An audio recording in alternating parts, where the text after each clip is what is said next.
Reading clerk, please read the bill.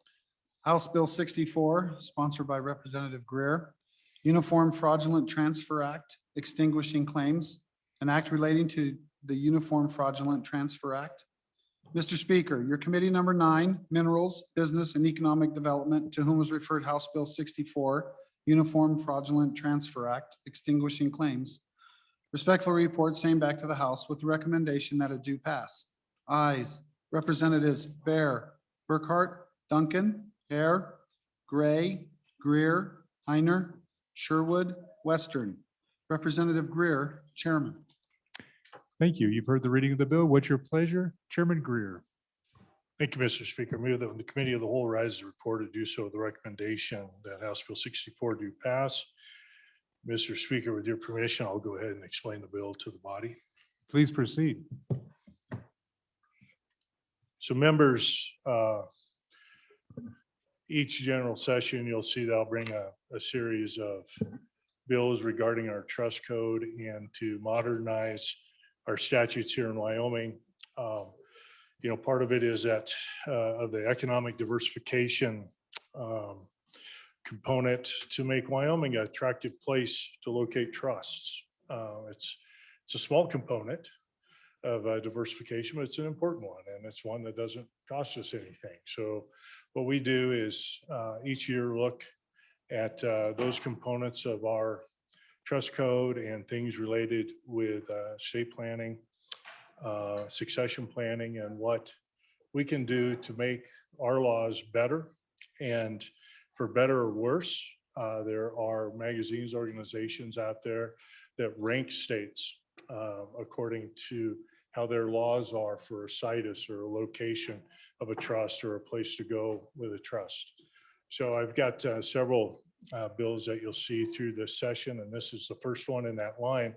And it deals with fraudulent, so the Uniform Fraudulent Transfers Act and extinguishment of claims. And this deals with putting assets into a spendthrift trust, which is a trust that people will put their assets in to protect them, but they'll do it for the benefit of their heirs or their beneficiaries, and that those assets are held in there, they're protected, and they're utilized for various reasons. Maybe it's just preservation of wealth. Maybe it is to help a child with disabilities have funds throughout their life. Maybe it is utilized for education. There's various reasons for it. So one of the things we have in Wyoming is the Uniform Fraudulent Transfers Act, which provides, and I think this is key, it provides if you're insolvent and you transfer your assets to avoid a creditor getting at your assets, that creditor can go to the court and say, hey, you transferred those assets in order to avoid paying me, quite frankly. And so in Wyoming, what we have is a 4-year limitation, as was pointed out with one of our member attorneys, that matches up with tort claims in Wyoming with the statute of limitations. And then it has a 1-year look back with respect to transfers with a specific purpose and related to a related party. So we look at a couple of other states that we compete with, and I think I can say states now, it's Nevada and South Dakota. They have shorter look back periods. And so what this bill does is it simply shortens those to make them compatible with those other 2 states I just mentioned, from 4 years to 2 years, and then from 1 year to 6 months. And then it goes similar to a couple other states and provides for a mechanism. Whereas if I take my assets and I put them into a trust, spendthrift trust for the benefit of my children, and there are creditors out there of mine or there are known claims, I can send them notice, and it shortens the time frame for them to go ahead and foreclose on that claim. What it does is it gives insurance that when you put stuff into these trusts that they'll be left alone, and it makes it much more effective. It makes us much more competitive from this standpoint, this component of the law with respect to attracting people to come to Wyoming and use our trust provisions and locate their trust here. So with that, that's a quick explanation of the bill. More than happy to take any questions on it. There any discussion? Question being called. Oh, I'm sorry. Representative Stith. Madam Chairman, a question for the bringer of the bill. Two questions. First off, it looks like the reduction of the statute of limitations from 4 years to 2 years applies just generally to fraudulent transfer claims, whether there's a trust involved or not. And then the second part of the bill, starting on page 3, line 10, seems to deal with transfers to an irrevocable trust or to a qualified spendthrift trust. So one, just to confirm that's true, that this reduction of the statute of limitations from 4 to 2 occurs regardless of whether a trust is involved or not. And the second question is, how important is it to this bill, to the bringer of the bill, if you deleted page 3, lines 10 through the remainder and all of page 4 and 5? And the question is this, and here's the problem that I'm concerned about, is that on page 3, starting with line 10 and to the rest of the bill, it seems to allow for the situation where if I have the good fortune to be driving my Ferrari, but I'm driving drunk and I hurt somebody, that while that person is convalescing and doing their physical therapy and getting better in the hospital, I can put all of my assets into an irrevocable trust, and then the victim gets out of the hospital and they've finished their physical therapy. They then call a lawyer 91 days after the accident, but they can't get to any of my assets because I've given all of them to my irrevocable trust, and I've published in the newspaper, notice to everybody. It seems like this bill would give me a free ride and let me do that. And the question is, if this bill does do that, then what's the real social utility of this bill? Is this bill really something we want to do? So that's the question. Thank you very much. Yep. Chairman Greer. Yeah, thank you, Madam Chairman. No, and that is a good question. That is truly the policy decision here. And I don't disagree that the first 2 years is more broad, but then the protections that are afforded for distribution specifically to a spendthrift trust, or those provisions for providing notice to a possible claim for extinguishment, I think are good policies. You know, the issue on going from 4 to 2 years, that is a more general and broader policy question, one that I feel it is appropriate to drop that down. Just having, you know, when you start looking at preferences and dealing in the bankruptcy world, those match up. I understand the question and I understand the policy behind it, but I would prefer to have the bill the way it is. But so. Is there any other discussion? Question being called. All those in favor of Chairman Greer's motion that when the committee of the whole rises to report, it do so with the recommendation that Bill 64 do pass. All those in favor say aye. Opposed, no. House Bill 64 has passed the committee of the whole. The next bill for our consideration is House Bill 68. The reading clerk will read the bill. House Bill 68, sponsored by Representative Greer. Wyoming Statutory Foundation Act amendments. An act relating to the Wyoming Statutory Foundation Act. Mr. Speaker, your committee number 9, Minerals, Business and Economic Development, to whom was referred House Bill 68, Wyoming Statutory Foundation Act amendments, respectfully report same back to the House with the recommendation that it do pass. Ayes, Representatives Bear, Burkhart, Duncan, Air, Gray, Greer, Heiner, Sherwood, Western. Representative Greer, Chairman. You have heard the reading of the bill. What's your pleasure? Chairman Greer. Thank you, Madam Chairman. I move that when the committee of the whole rises report to do so, the recommendation that House Bill 68 do pass. And I too will explain this bill. Your permission? Proceed. Okay, thank you.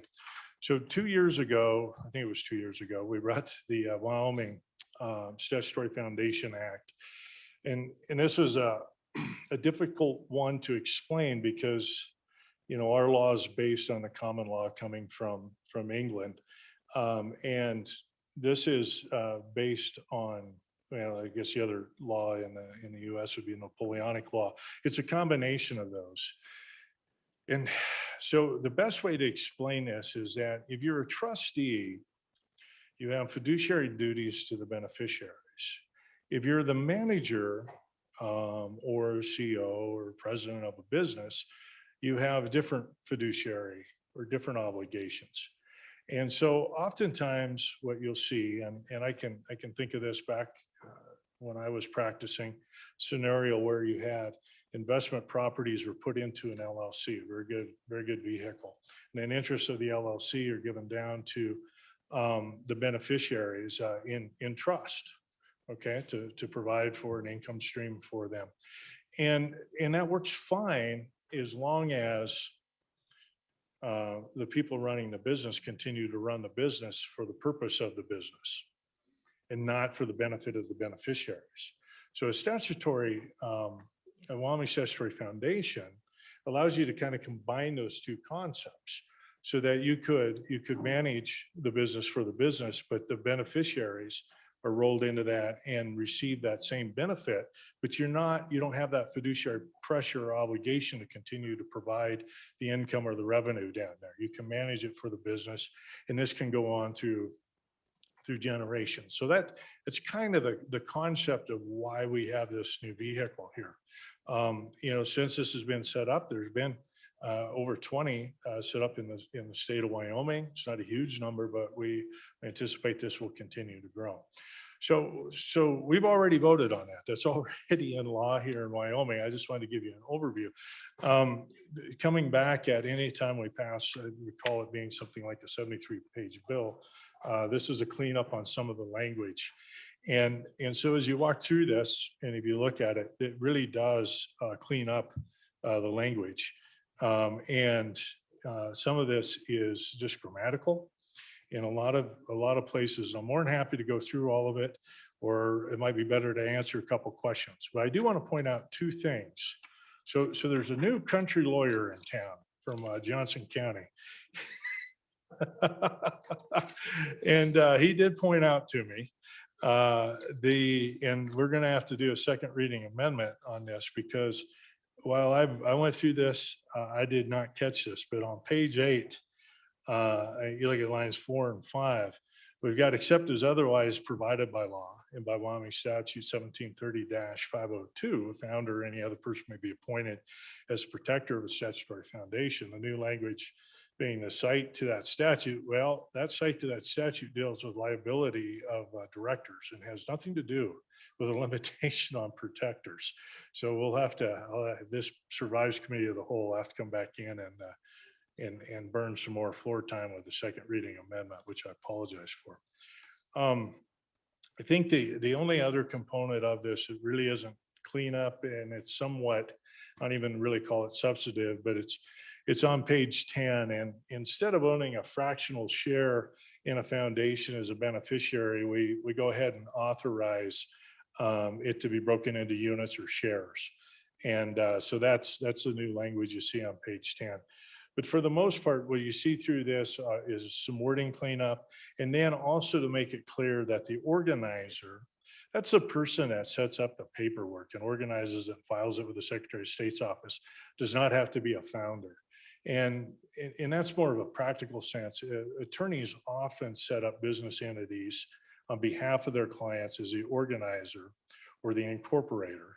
And then that instrument will be set up. It'll be an entity existing in Wyoming.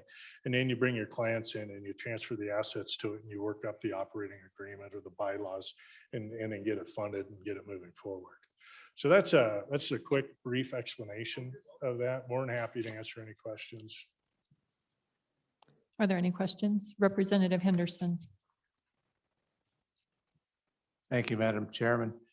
Just little bit of clarification on the distinction of including the word statutory, with foundation throughout.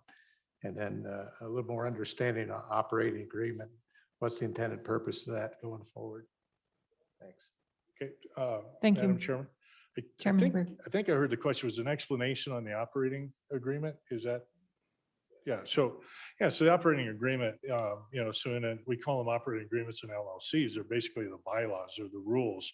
This is how you're going to manage the business, what limitations or restrictions are, how voting might go, who can be a member, how membership interests can be transferred.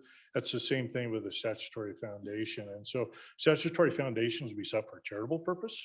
They can be set up for just simply asset protection or for revenue, for protection of revenue source for beneficiaries, or a combination of both. And it's my understanding that the combination of both is sort of the real attractiveness of this. So hopefully that answers the question. Is there any other discussion? Question being called. All those in favor of Chairman Greer's motion that when the committee of the whole rises to report, it do so with the recommendation that House Bill 68 do pass. All those in favor say aye. Opposed, no.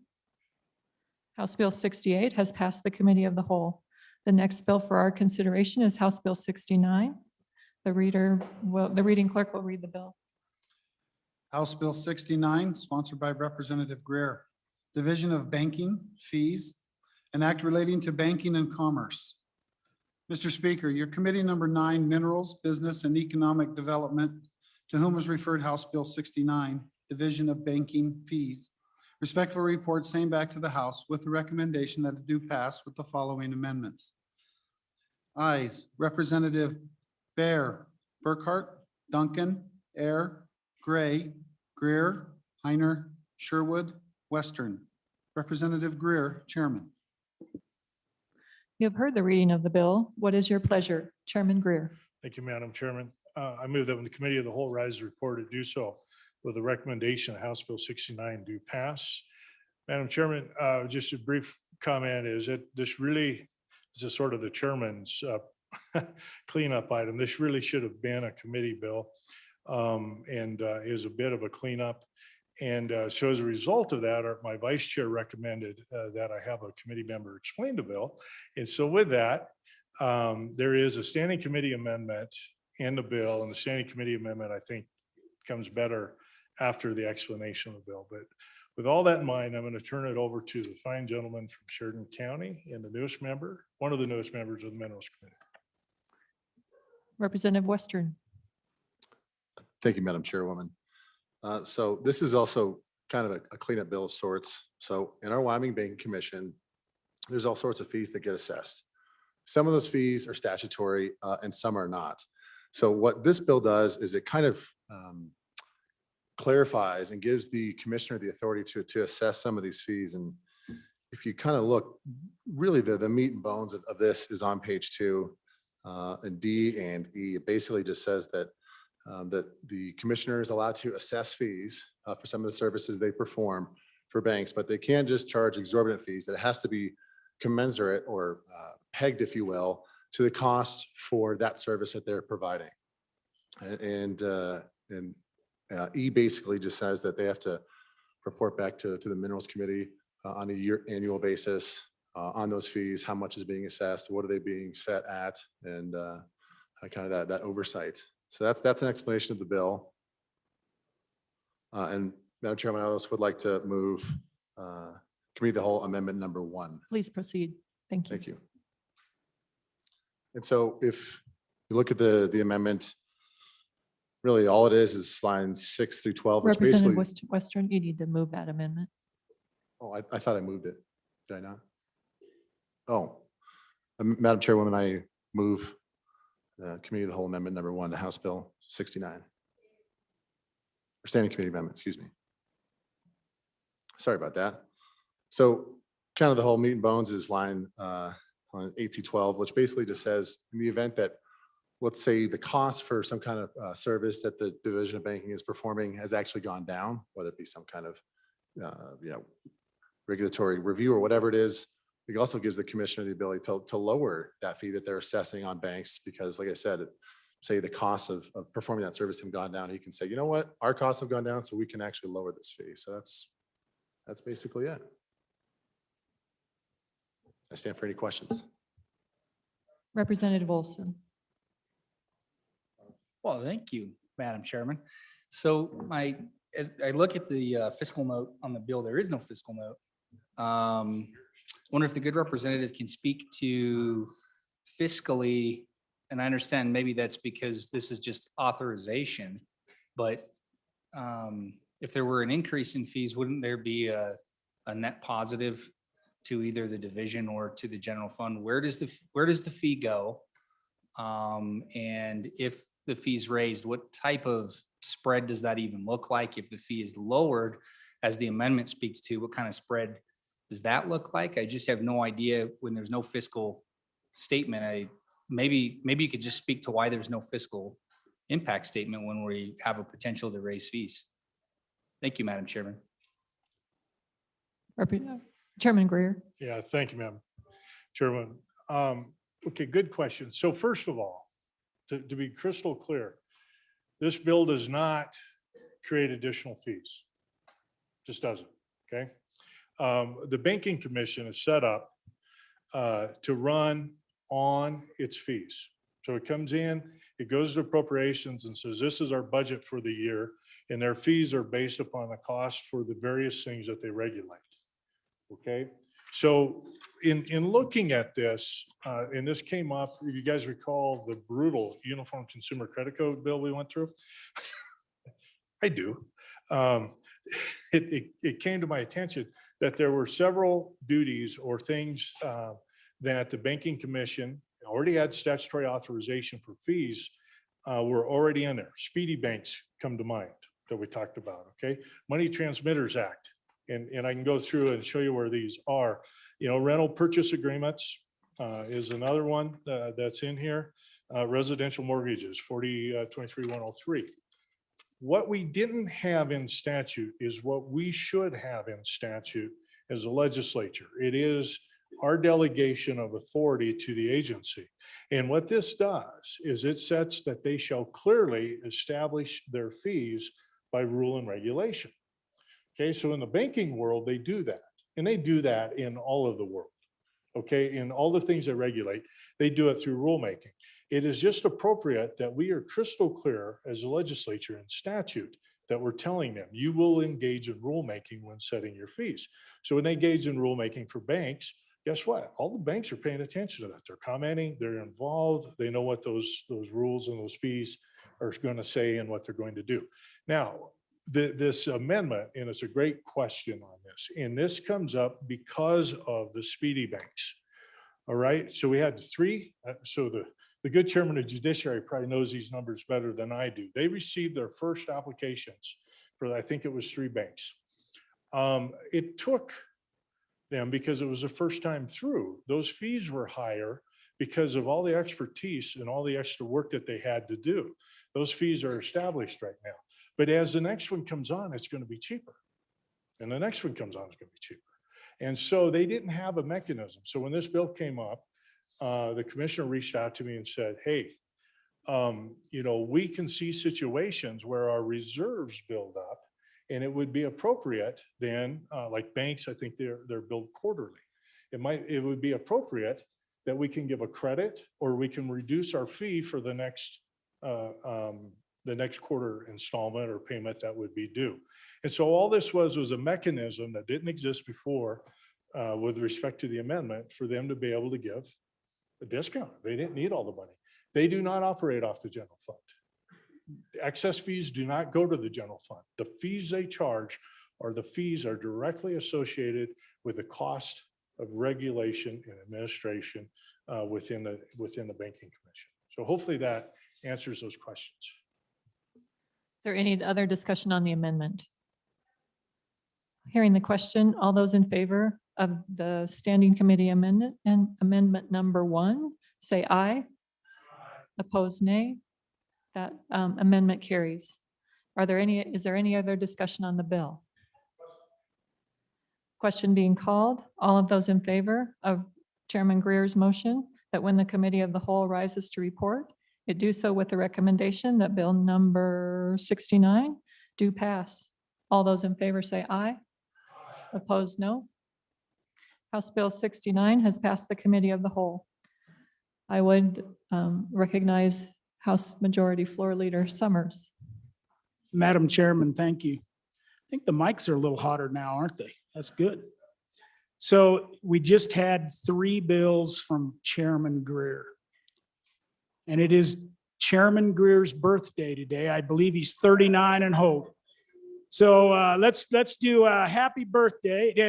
And just on a side note, yesterday, the House workhorse, Lloyd Larson's birthday. So we kind of got the big boy's birthday today and yesterday. House choir, Jamie Flitner was gonna lead us in happy birthday.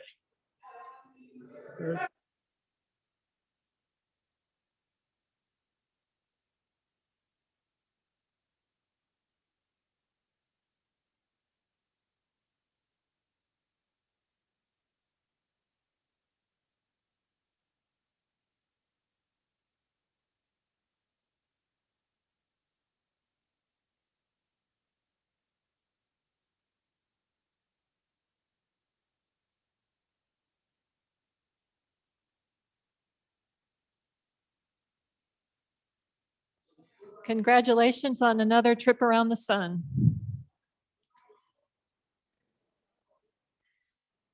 The next bill for our consideration is House Bill 41. The reading clerk will read the bill.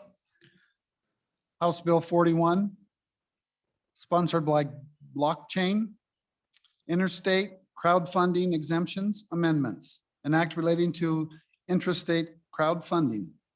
Mr. Speaker, your committee number 1 Judiciary, to whom is referred House Bill 41, Interstate Crowdfunding Exemptions Amendments, respectfully report same back to the House with the recommendation that it do pass with the following amendments.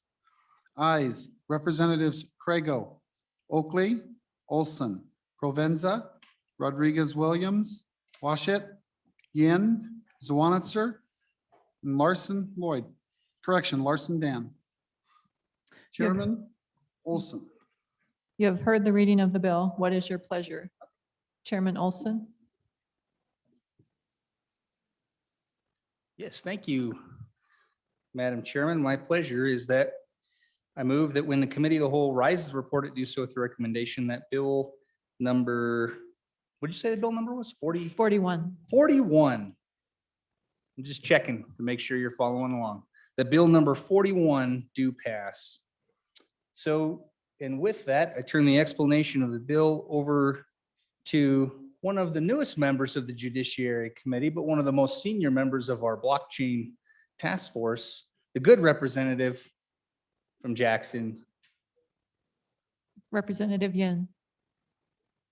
Thank you, Madam Chairman. I unfortunately don't have the standing committee amendment in front of me, so I might have to turn over some of that. Oh. Right, yep.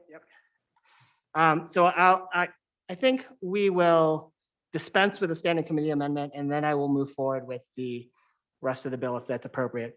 So I will move. I'll move standing committee amendment number 1 to House Bill 41, and then I'll turn over that brief explanation back to the chairman. Thank you, Madam Chairman. Chairman Olson. Yeah, thank you. Okay, so just to back it up here, just for a little edification of what we're dealing with here as I walk you through the standing committee amendment. What we're doing is adjusting investor numbers, basically. The amount that you can invest and the amount that you must have to invest. And so that's what we're talking about. So what the standing committee amendment does on the primary thing it does here is on page 3, line 23. And this number, you'll see 35,000 is being deleted and we're inserting $25,000. So what are we talking about? This number is strictly the dollar amount that you as an individual non-accredited investor can invest. So the committee, actually, this was a pretty robust debate on trying to figure out what the what the right number is. In working with the,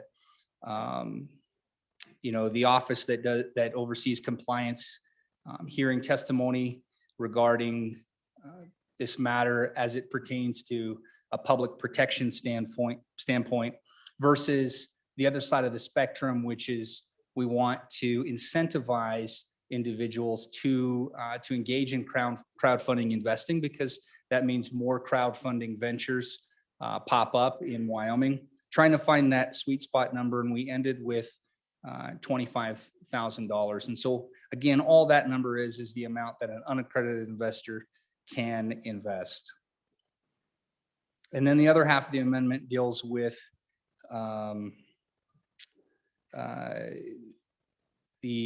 let's see, that's the $10 million. I gotta go back and forth between the bill here.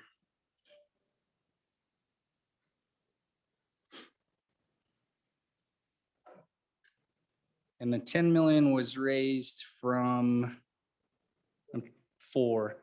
So this is, and the good chairman of corporations could probably give a nice little history of how we get to $10 million. This is a part of our Wyoming Invest Now crowdfunding exemption amendments that his committee actually set this dollar amount originally. And all we're doing is ratcheting it. Again, we're ratcheting it up slowly in order to encourage more crowdfunding ventures in Wyoming. So that's the standing committee amendment. And I would take any questions on the amendment. Are there any questions on the amendment? The question being called, we are on standing committee amendment number 1. All those in favor of the standing committee amendment number 1, say aye. Opposed, no. The amendment is adopted, and we're back on the bill. Representative Yin. Thank you, Madam Chairman. So maybe to give some context on what intrastate crowdfunding exemption amendments are.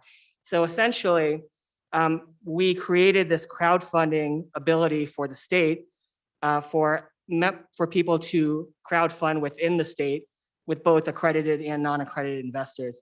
So because it's crowdfunding that only takes place in the state, which is what intrastate means, so inside the state, it means we aren't subject to the regulations that goes between interstate crowdfunding. So if you're talking about like raising money through the stock market or equities or however, or doing private investors. So we can change the private investor rules because we're talking about crowdfunding in the state. So we set up that program a couple years ago. And the situation was we only got 2 companies that decided to do it.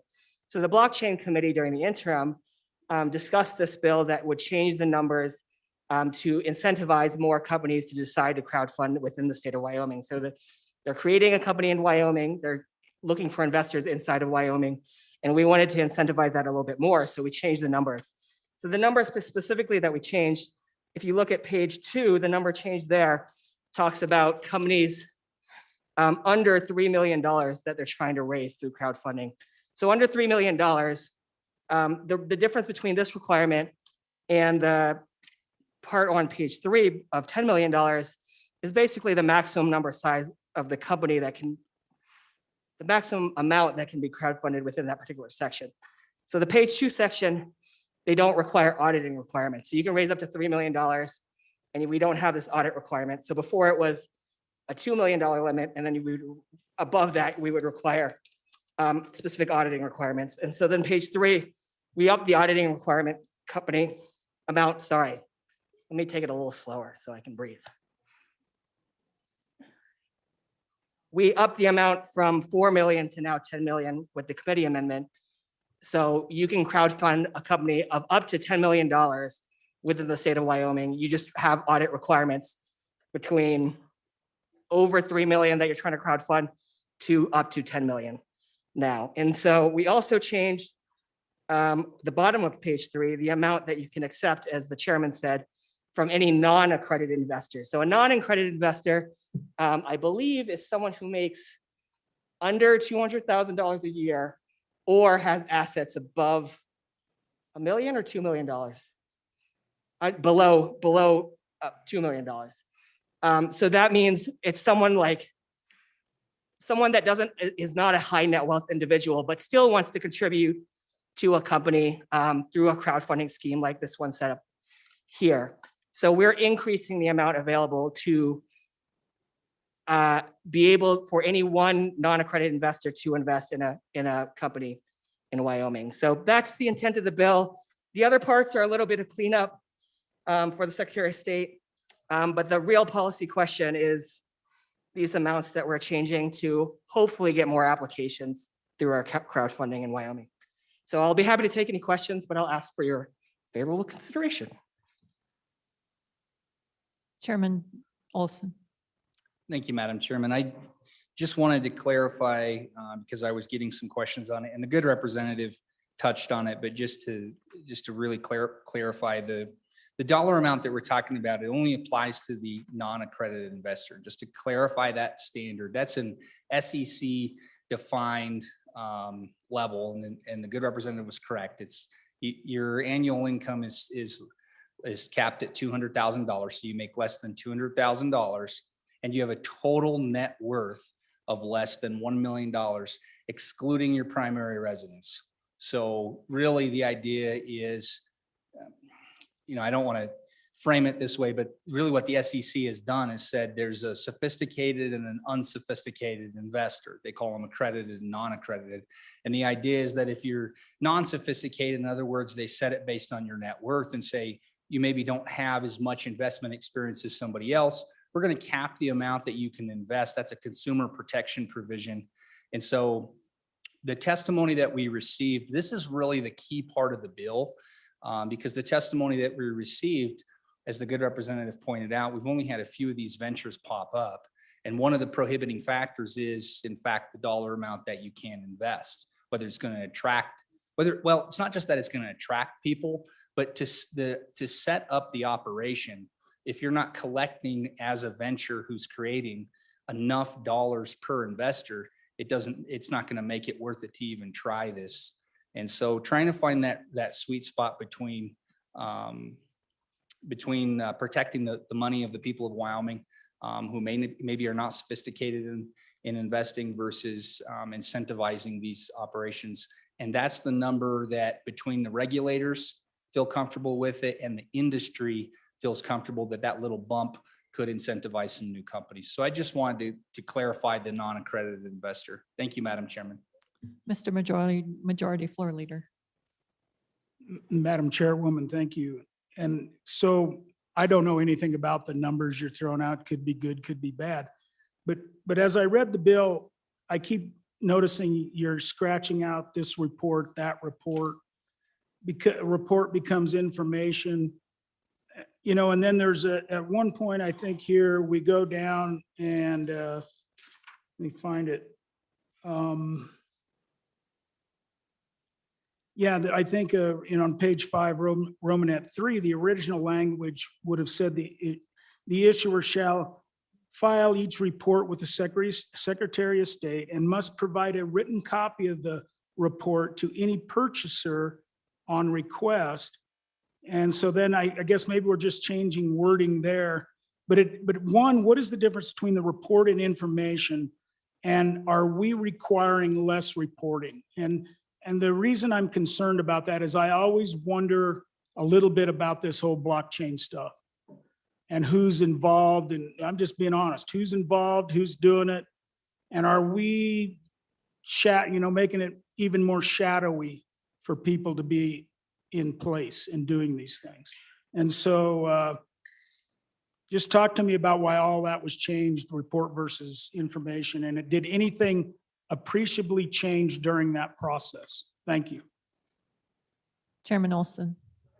Thank you, Madam Chairman. And I want to address the questions of the good majority floor leader, but I want to back up the conversation just a little bit because this has nothing to do with blockchain, which may be a little confusing because it came from the blockchain committee, but this is crowdfunding. And so maybe let's back that up a little bit. All crowdfunding is I want to start a business, and I can start that business by injecting my own capital.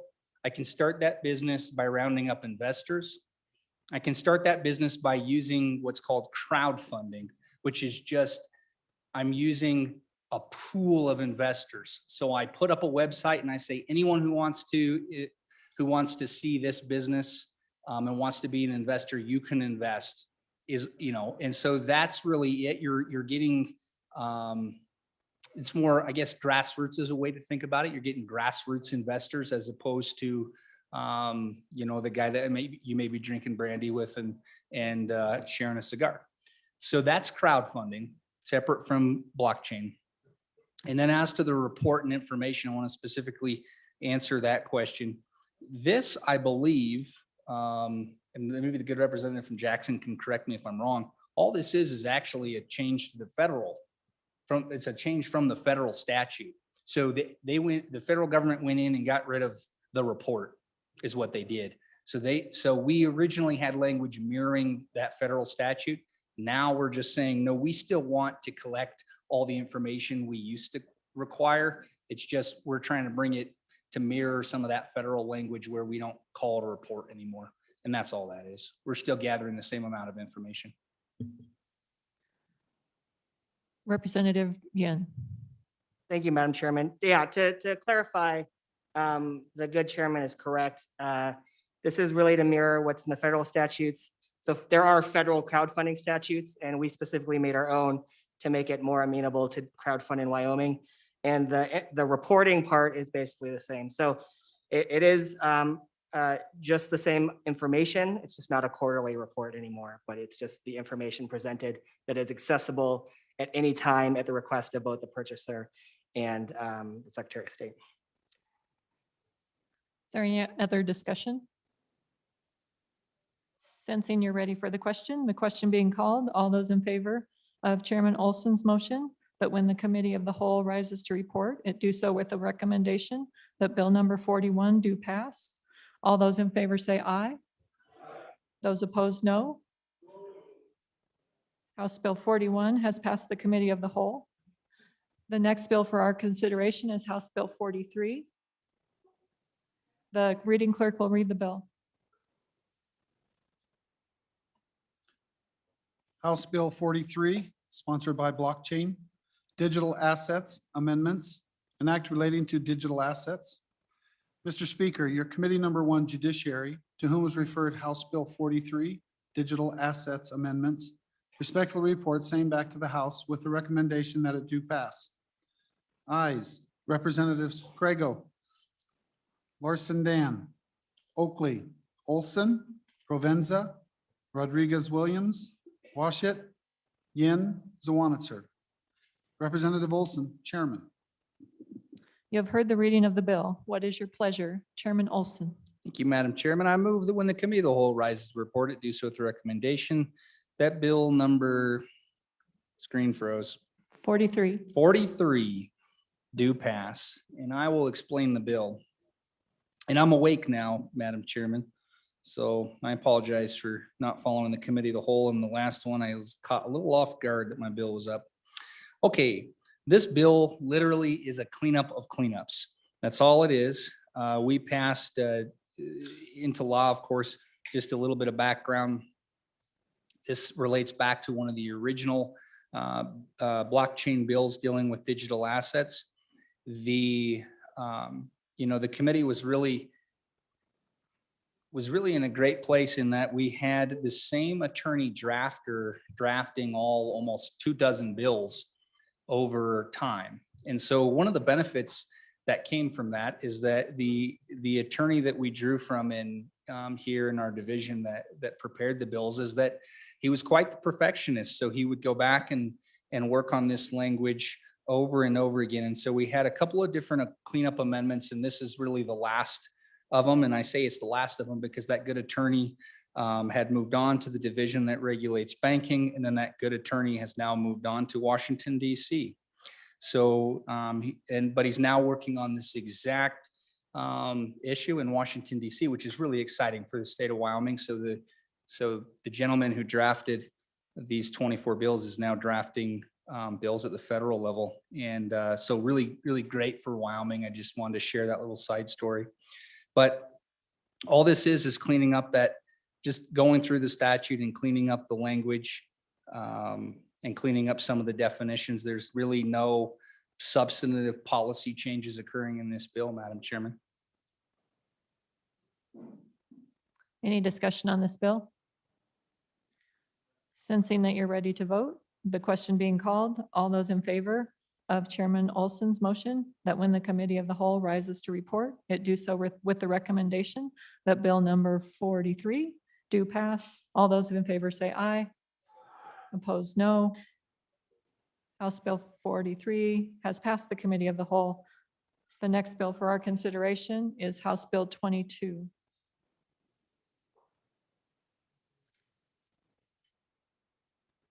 House Bill 22, sponsored by Transportation, Wyoming Military Code, an act relating to Defense Forces and Affairs. Mr. Speaker, your committee number 8, Transportation, Highway, and Military Affairs, to whom is referred House Bill 22, Wyoming Military Code, respectfully reports same back to the House with the recommendation that it do pass with the following amendments. Ayes, Representatives Baker, Brown, Burkhart, Burt, Henderson, McGuire, Obermueller, O'Hearn, Stivart. Representative Burkhart, Chairman.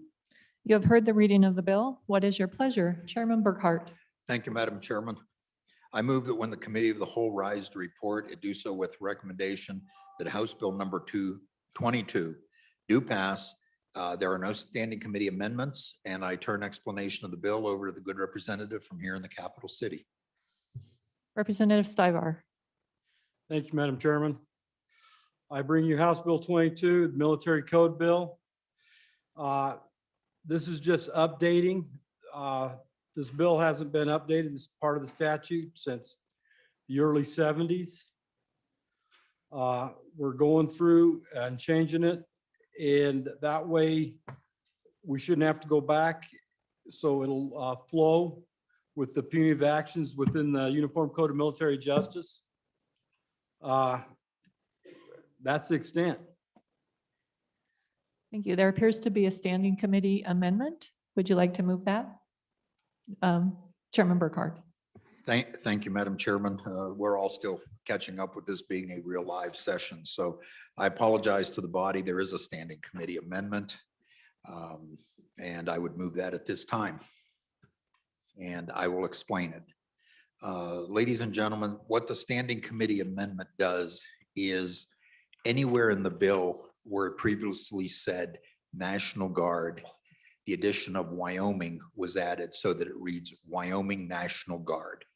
Just so there's no confusion about which guard we're talking about. So it's specific to Wyoming. And that's the amendment.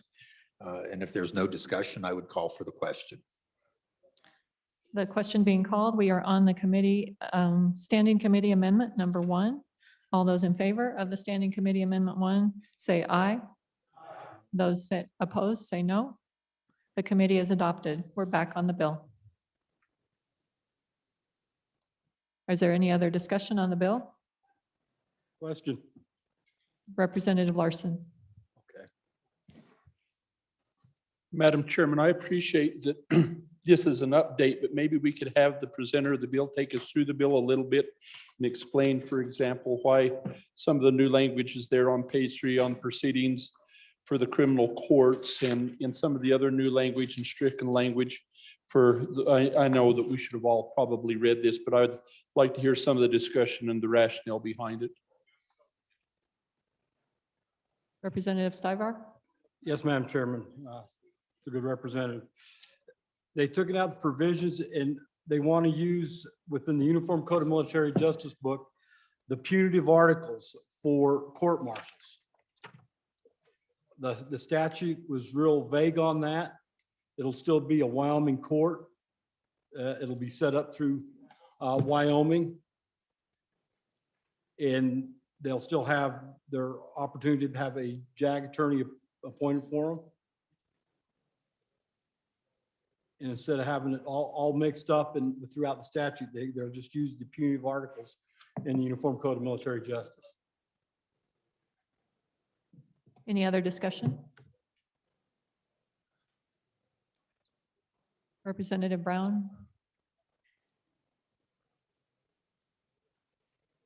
Thank you, Madam Chairwoman.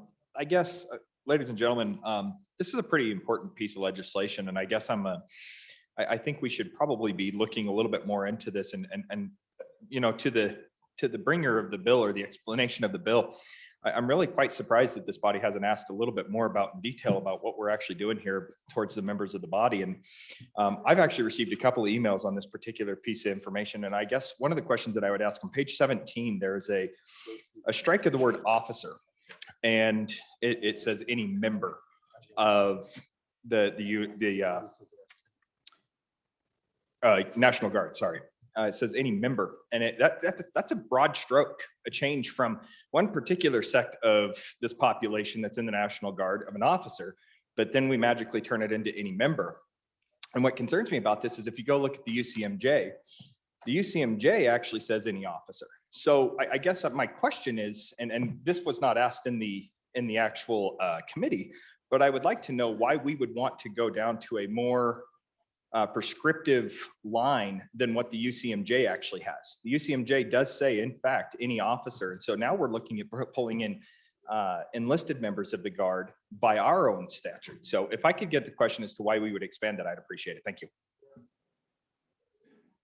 Representative Stiver? Yeah, Representative Brown, one more time. No, we don't use proper names.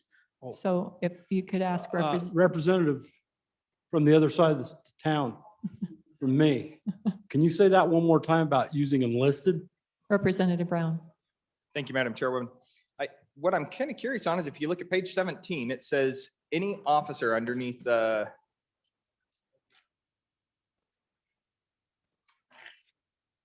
1912-110, line 22, it says any officer, and officer is struck, and it now says any member of the Wyoming National Guard. And if I can figure out why we're removing officer when the UCMJ has officer, but now we're becoming more prescriptive and more directive than what the UCMJ is. I'd just like to know why we're doing that. Thank you. Okay, Representative Brown? No. Oh, representative from the other side of the town here. Under the Representative Uniform Code of- Stiver. Representative Stiver, continue.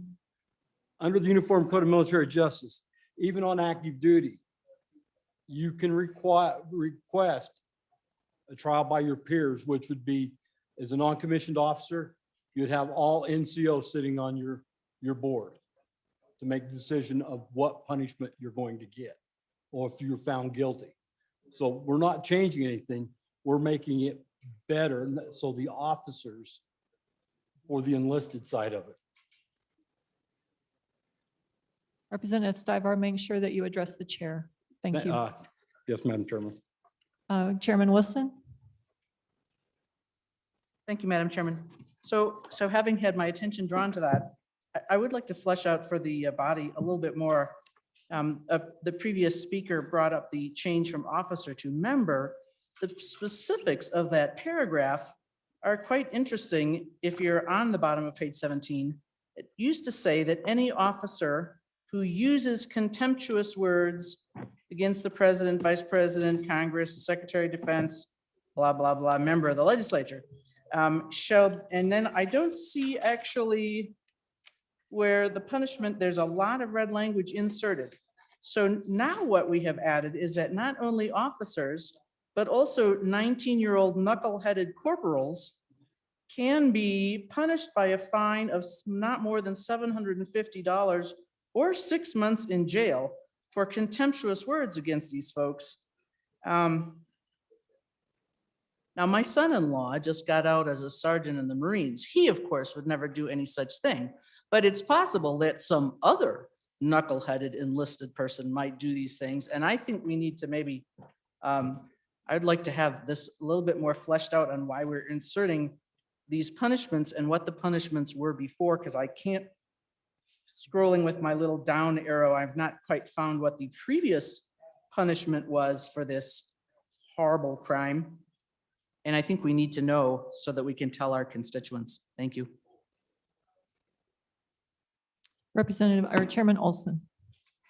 Thank you, Madam Chairman. So the good chair of Labor and Health just sent us down the direction I wanted to go, which is as I look at, so I understand it to be a cleanup bill. What is confusing to me about that is that I read 19-12-110 to create a new felony. And I also read it to create a new misdemeanor. So two new crimes are committed. And I think to understand if that's true or accurate, I think the answer to it would be in the good Chairman of Labor and Health's question. Was this crime under 19-12-110 a felony previously? Was there a misdemeanor previously? But I'd sure like to hear more information about this new felony that's being created. Thank you. Representative Stivar. Madam Chairman, to the good committee chairman, the two good committee chairmen, if you look in statute 19-12-110, it's already an offense. Under little I, it says any officer of the Wyoming Guard who uses contemptuous, thank you, words against the president, vice president, Congress, secretary of defense, or secretary of the department or governor, or a legislator of any state, territory, or other provisions of the United States is which is on duty and is present. All right, so it's already in there. It's in the statutes already. Like I said, this is a cleanup, and all they're doing with this bill on the cleanup is putting the punitive articles under the UCMJ. And I know I'm not supposed to, I won't do it. I know better. Use props, but that's all they're doing. And that the punitive articles are that thick in the UCMJ. And they're just bringing them in to clean up the statutes. But, and if you go to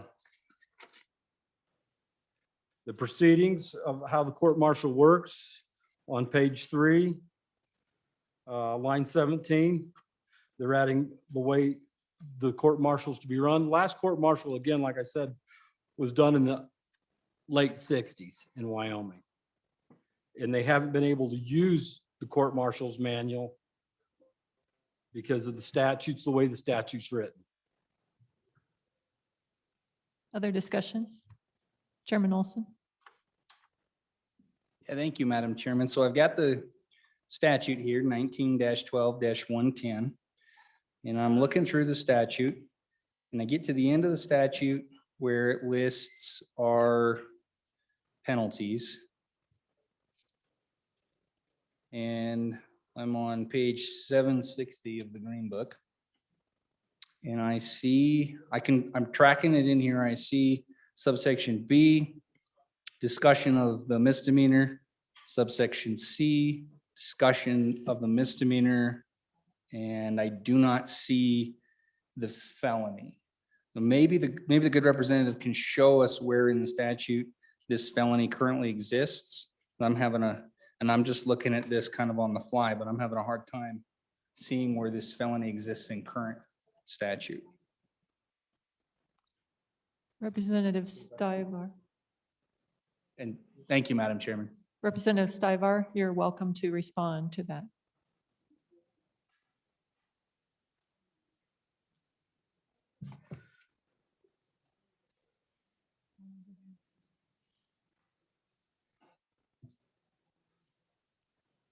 Chairman Burkhart. Thank you, Madam Chairwoman. Relative to what's in 19-12-110 AI, the agency felt that they wanted to enumerate or list out, let's just call it the penalties for violation of this section. And I'm going to wander a little bit, I asked for the body's consideration and understanding on this. If you go over to the last page, page 19, you'll see the deletions in there. And there's quite a bit deleted. And the agency felt that they wanted to delete a lot of specified offenses in favor of less specified, except in the case of I, and then I will refer you down to Romanet 17 also. They felt they needed to enumerate only those. So they're carried over with the specificity of the penalties for violation of those. And that's the logic that the agency gave us. The other issue with member versus officer, what the agency indicated was they feel that, and I am not an attorney, so bear with me, please. If any of our wonderful legal minds would want to elaborate, glad to accept the help. That they feel the National Guard, from a standpoint of military justice, acts and is also different than regular military service. And that was the reason they included all members versus just officers. They feel that this should parallel state civil courts, criminal courts in Wyoming, rather than the federal military courts. And that's some of the background to this. And I hope that answers some questions on why these are. Are they vital to the bill? I don't know. That's for you to decide. So that is just some elaboration and some history there. Representative Larson. Thank you, Madam Chairman. I have another question on page 16. Starting on line 9, it looks like under existing language, if there is a felony against the laws of Wyoming by a member of the Guard, that the military authority would make the arrest and surrender him to the proper civil authorities. We delete felony and add crime. And so I'm wondering if the definition of crime is the same as a felony. I take it as a lesser offense, being pretty inclusive, and you could correct me. And then we say for any political subdivision, so any local laws that are violated too. And so for any crime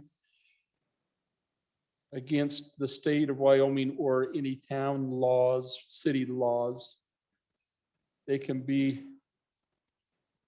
have to be apprehended and surrendered to the proper civil authorities of the county where the warrant, and that there has to be a warrant issued.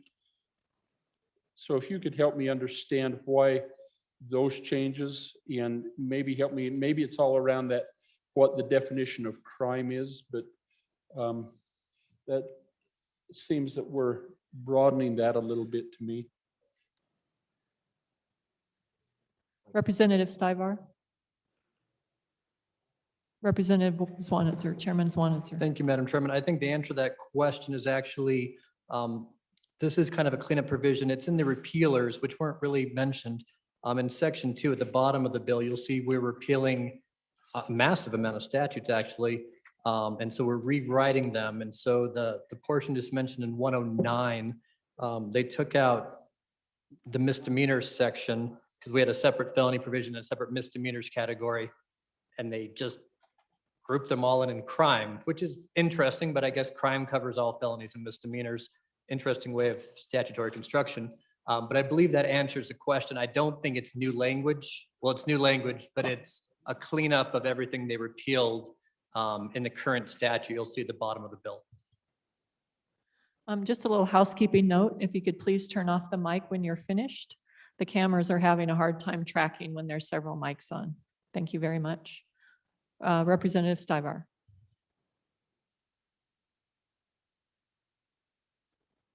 I want to thank the good chairman for bringing that up. Go ahead. The other chairman. Please address the chair, Representative Stivar. Chairman Eklund. Thank you, Madam Chairman. So a lot of it's been explained. The good chairman explained part of it. The other chairman that was just here explained part of it. So when I'm trying to recall what I know about this. Most of this bill is trying to clean up existing statute. So it aligns pretty well with what its policy and what's being done. They eliminated, we talked about the repealers, a couple pages of crimes and punishment eliminated. And then it looks like we've got new crimes and new punishment on 17 and 18, when in fact those have just been moved. they exist in statutes. So if we don't pass it, they remain, I think, the same. I'm not sure I understand the difference between crimes and whether it's felony or whatnot. But what they've done is adopted the US military standards and then to change Wyoming statutes had to have these included, specifically had to include them, but they're just moved to another place. So there's no new crimes or statutes. It seems kind of confusing, but it does clean up the statutes from where they were. Representative Burkhart, Chairman Burkhart. Thank you, Madam Chairwoman. Ladies and gentlemen, I think just for a little bit, and I beg your indulgence, that we back up to the very first question asked from the good representative in the center of the state. And that the reason for this is, one, there's a change in language over time. The last time this was updated was back in the 90s. And if you look at it, there's a considerable amount of rewording is all. Substance doesn't change, but rewording does. The substance change is to make the military code in Wyoming for the Wyoming National Guard match fairly closely to civil and criminal code in Wyoming. When you read that, you'll see references to criminal and civil code as it exists in Wyoming. And I beg your indulgence, I'm not an attorney. And that, so some of that is merely conforming language that they felt they needed in order to correctly administer it. The other things are, and there were some changes that I feel are substantial and worthwhile. And I'll go through a couple of these. If you look on page 3 to the original question, line 17, shall follow procedures for state criminal courts. Merely a procedural thing to say that they will follow what the criminal courts do. Again, National Guard is a little different in service than regular military. And if you go over to page 4, line 17, it talks about appointing defense counsel, which was never in there before. You know, if you're an accused, you have the right to a defense counsel. So that's been added in.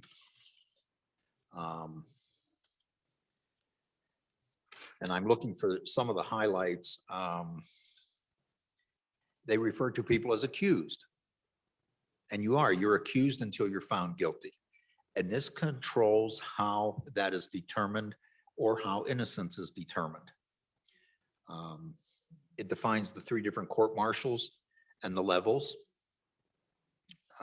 And again, a lot of cleanup language. And a lot of matching with state language for the criminal courts. And that's kind of the gist of it. We've gotten to the 2 beefy changes, which are on page 17 and 18.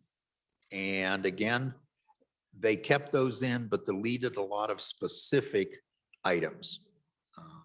And that's the thing. There was a question on page 16 about crime versus felony. And again, not all crimes are felonies. That's for the court to decide. So they felt that that was more inclusive language and did what they wanted it to do. If you look down further through that paragraph on line 13, they talk about apprehended, which is the term used in military courts. In the civil courts, you use arrested. Military courts use apprehend. So that's kind of the gist of it in a high level detail. And that with, like I said, the 2 big things being on page, well, actually 18, when they talk about specific punishments and a specific crime. So, and I'd be glad to try to answer other questions. Chairman Wilson. Thank you, Madam Chairman. I'm back again. Sorry. Having the previous discussion of felony made me want to get up, and I would just, I appreciate that this is presented as a cleanup bill, and I get that. I certainly brought many a cleanup bill myself, but I just want to make sure that we're cleaning and not just sweeping away. On the bottom of page 18, starting in line 17, this is the paragraph where there was a discussion about the felony. It's been said that these are all that nothing is new, it's just moved from somewhere else. So what I would like to know is where this is currently. It says, any member of the National Guard who resists, that's interesting, resists or aids in resisting the execution of lawful process in any area declared to be in a state of insurrection. And I would like to know the definition. Do we have definitions of resist, of insurrection? Where this is in current statute, or is this a new thing? Thank you. Chairman Burkhart. Thank you, Madam Chairwoman. To answer that question, I would refer to you, those of you who have your green books out, to look at 1912 110A, or I'm sorry, 110. It's either E or F is where that language exists currently. And I'll just be frank about it. That language bothers me a little bit too. And that now would the bill survive with an amendment to remove that? I believe it would. I believe there's still plenty of room in there to follow crimes and that sort of thing and to prosecute them. I think under some of the things that have gone on somewhat locally, neighboring state, and some of the things have gone on nationally, I can imagine where that would cause some problems for a number of people in here and cause some difficulty. So if someone wants to bring a second reading amendment, I would sure help them with that on both of those new paragraph, well, not new, but rearranged paragraphs on page 18.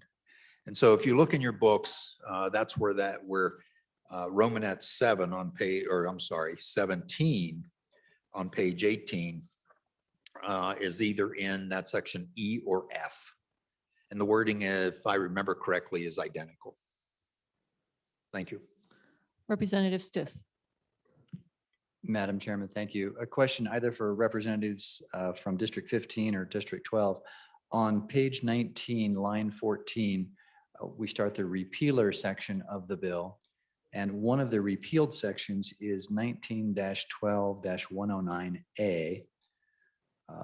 That provision of existing law provides immunity for a Guard member who is called up on active duty. Say they're deployed out of country, they don't have to appear as a witness in a civil case. So if we're repealing that, is that handled somewhere elsewhere in this bill? Because it seems like the existing law is a good thing, because you don't want to have a Guard member who's deployed abroad to be held in contempt of a subpoena to appear as a witness the following Thursday when they're several thousand miles away. So that it may be dealt someplace else in the bill. I just haven't seen it. Thank you.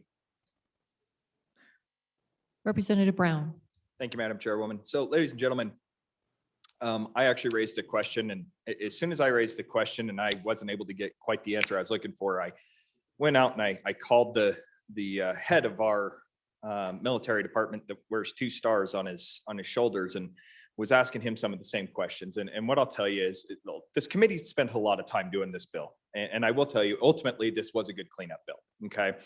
And to the question that was just asked, my suspicion is, and I cannot guarantee this, I would need to look into this a little more, but my suspicion, the reason that was repealed here is because they would be covered underneath Title 10 orders if they were underneath, if they were called up to active duty, that would be federal status. And what you're talking about here is 2 different statuses of military service.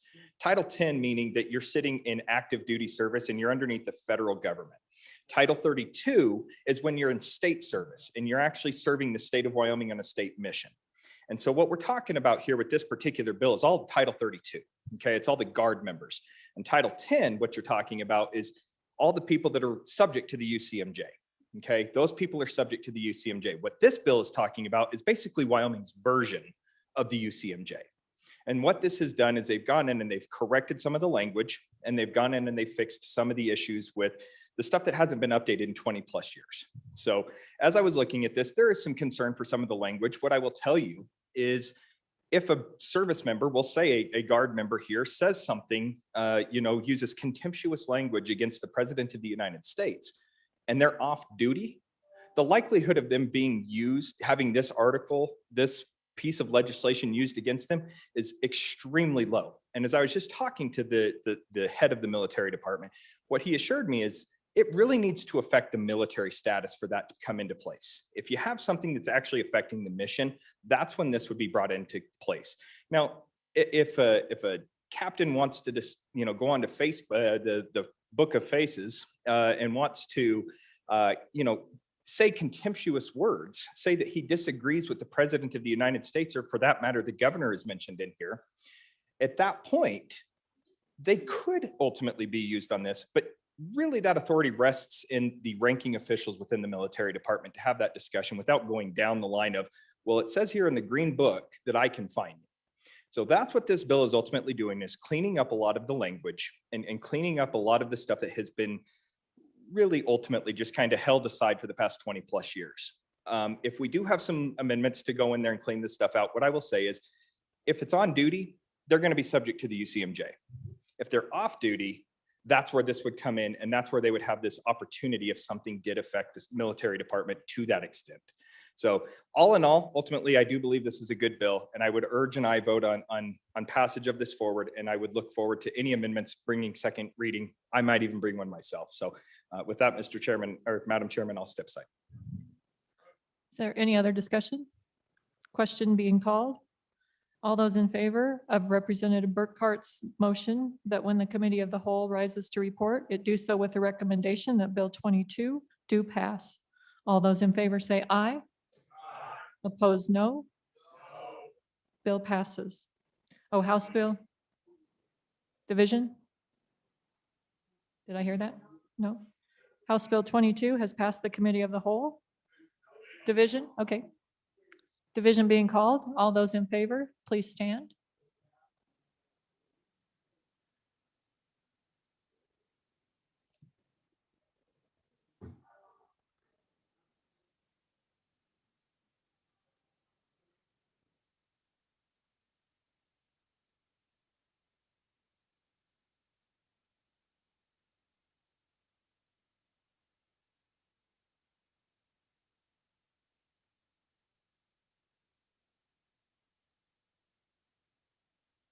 All those opposed, please stand.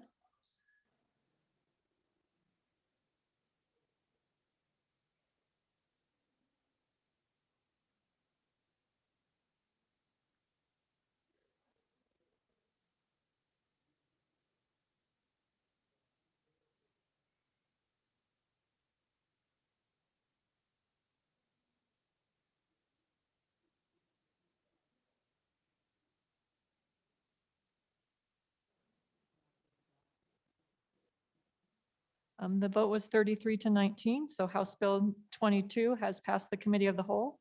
The next bill for our consideration is House Bill 7. Would the reading clerk please read the bill?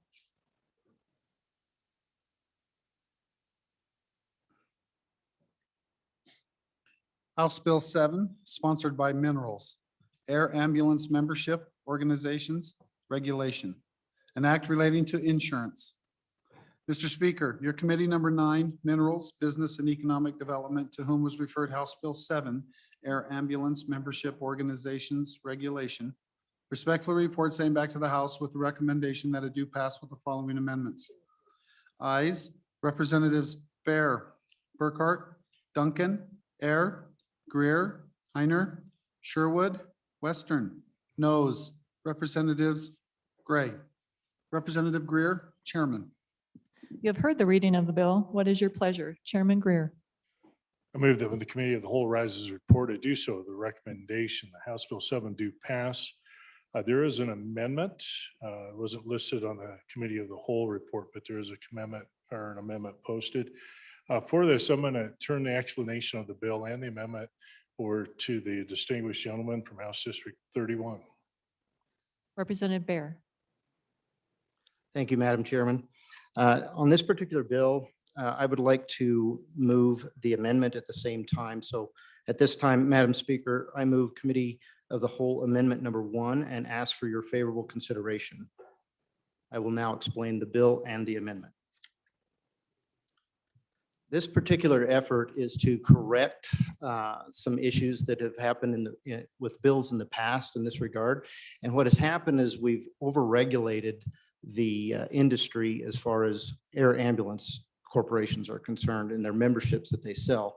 At the same time, there have been complaints that these particular organizations have sold a little bit of a stiff arm on particular customers. And so there's a need for customer protections, and consumer protections are addressed in this bill as well. So those two efforts, both removing regulation to make it easier for businesses to operate in Wyoming and increasing the consumer protections so that that business is done well and the people of Wyoming are protected. So I'll quickly move through the bill and give you the details. Excuse me. Please of this continue. bill. All right. Thank you, Madam Chairman. On page 1, we're specifically defining exactly what an air ambulance membership is. And just so you know, these air ambulance memberships are covered under the Airline Deregulation Act of 1978. Therefore, they're not supposed to be regulated by state insurance organization or state insurance departments. So they have graciously come alongside us and helped us create a bill that would allow us to have a regulation light on those particular organizations at the same time as provide those consumer protections. So we can move quickly through the bill. These first several pages are about definitions, but then when we get to page 3, we start on the registration requirements, and those are pretty straightforward. When we get to page 4, Romanet number 4, we have fiscal responsibility needs to be measured, and several of these things are changed in the amendment, which I will get to in a moment. Their particular membership or their certification is good for 1 year. This is found on page 5. And then the renewal process for that certificate is begins on page 5 at 26-43-303. That includes the renewal fee on page 6. There's a description of how to deal with suspensions, starting at the bottom of page 6. We have a description of hearings on the bottom of page 7 for those suspensions. And then we move on to page 9.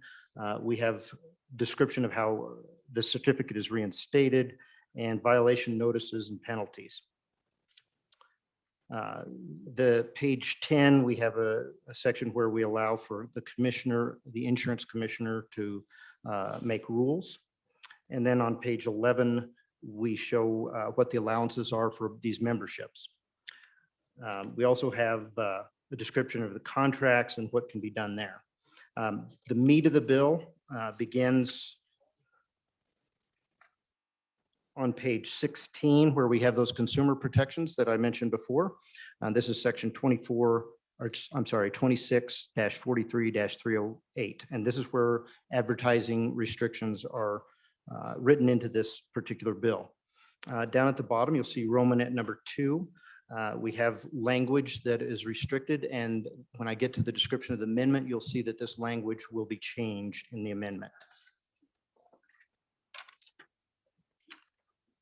If we move on to page 19, we have a description of verbiage that is for consumer protection, where Medicare provides these memberships, and we want the companies that are selling them to ensure that those people who are already covered under a Medicare or other plan are not being oversold and having double coverage when it's not necessary. There will be an amendment to change that verbiage, but we'll keep that protection in place. When you get to page 20, down in Romanet number 6, we have another amendment from a stakeholder that was passed in committee, but unfortunately didn't make it onto your amendment that you can see. So there will be a second reading amendment there, and that will provide language just to protect the consumers in regard to whether or not their membership plan that they purchase from one of these companies will cover them in all instances or not. Moving on to page 21, we have the second part that this bill covers, and that is the lowering of the regulation. So you'll see on section A, Romanet number 7, we have the definition of an air ambulance organization. And when it comes to the code that is regulating disability insurance, we're going to exempt these particular corporations. And that's how we're getting to this regulation light. Again, the consumer protections that I went over earlier are the new regulations that they will be living with. When you go to section B of the 26-5-103, down at the bottom of page 21, you'll see in Romanet number 2, we have stricken language which removes these particular companies from the definition of disability insurance. And with that, I'll move on to the amendment.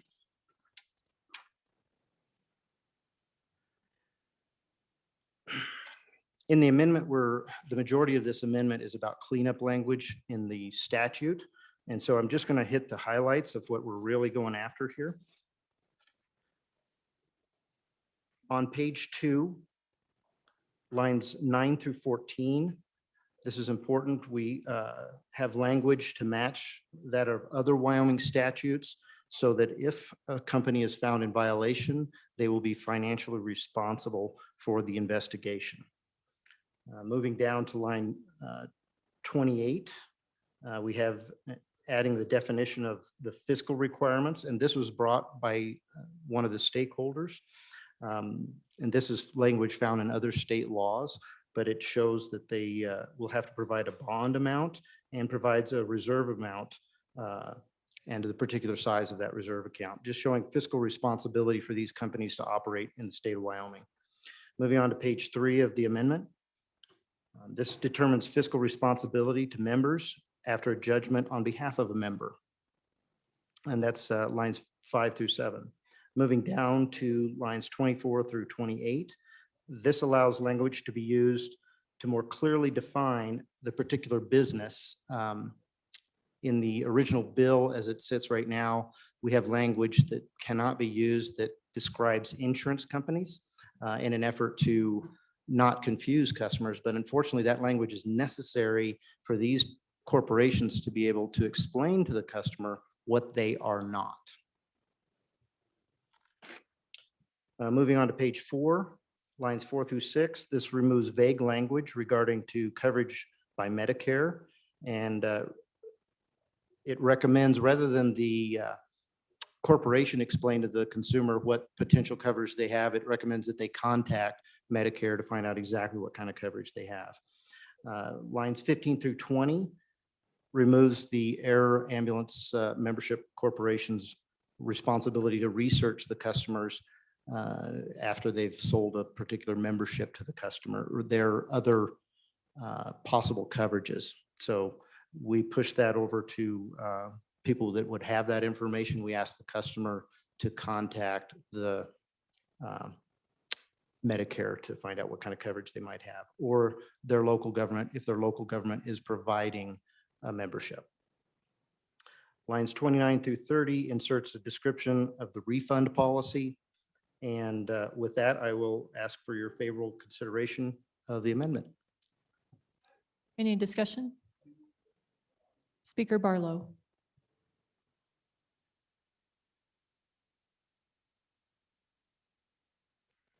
Thank you, Madam Chairman. So I should probably give a little history to this, but I won't. No good deed goes unturned, Madam Chairman. And about 3 years ago, we had an air ambulance bill and we went through this process. And at the other end of the hallway, they put on an amendment. And from that amendment, I got 600 phone calls, 6,000 emails, and a whole lot of stuff. So anyway, yeah, be careful. Look at the amendments. Look at the amendments. They're important. So my question is, I have 3 questions, and they all have to do with the lines 4 through 17 that come out of the amendment and then go into the bill, replacing the definition of air ambulance membership organization. So first of all, there's a pretty big shift in what is the definition, because the current definition in the bill says services provided by another air ambulance service company. So someone is insuring someone else's work. That's fine. I understand that. The new language doesn't talk about who's providing the service. It just says you're just covering the cost. So I guess I just want everybody, I think that's the way I understand it. So first we're saying someone is providing the insurance and someone else is providing the service. And now I think we're actually saying they could be doing both or one or the other. So the second part of the question is when you take so now we're replacing A and B in the bill with A out of the amendment, i.e. line 3 of the first page of the amendment through line 18.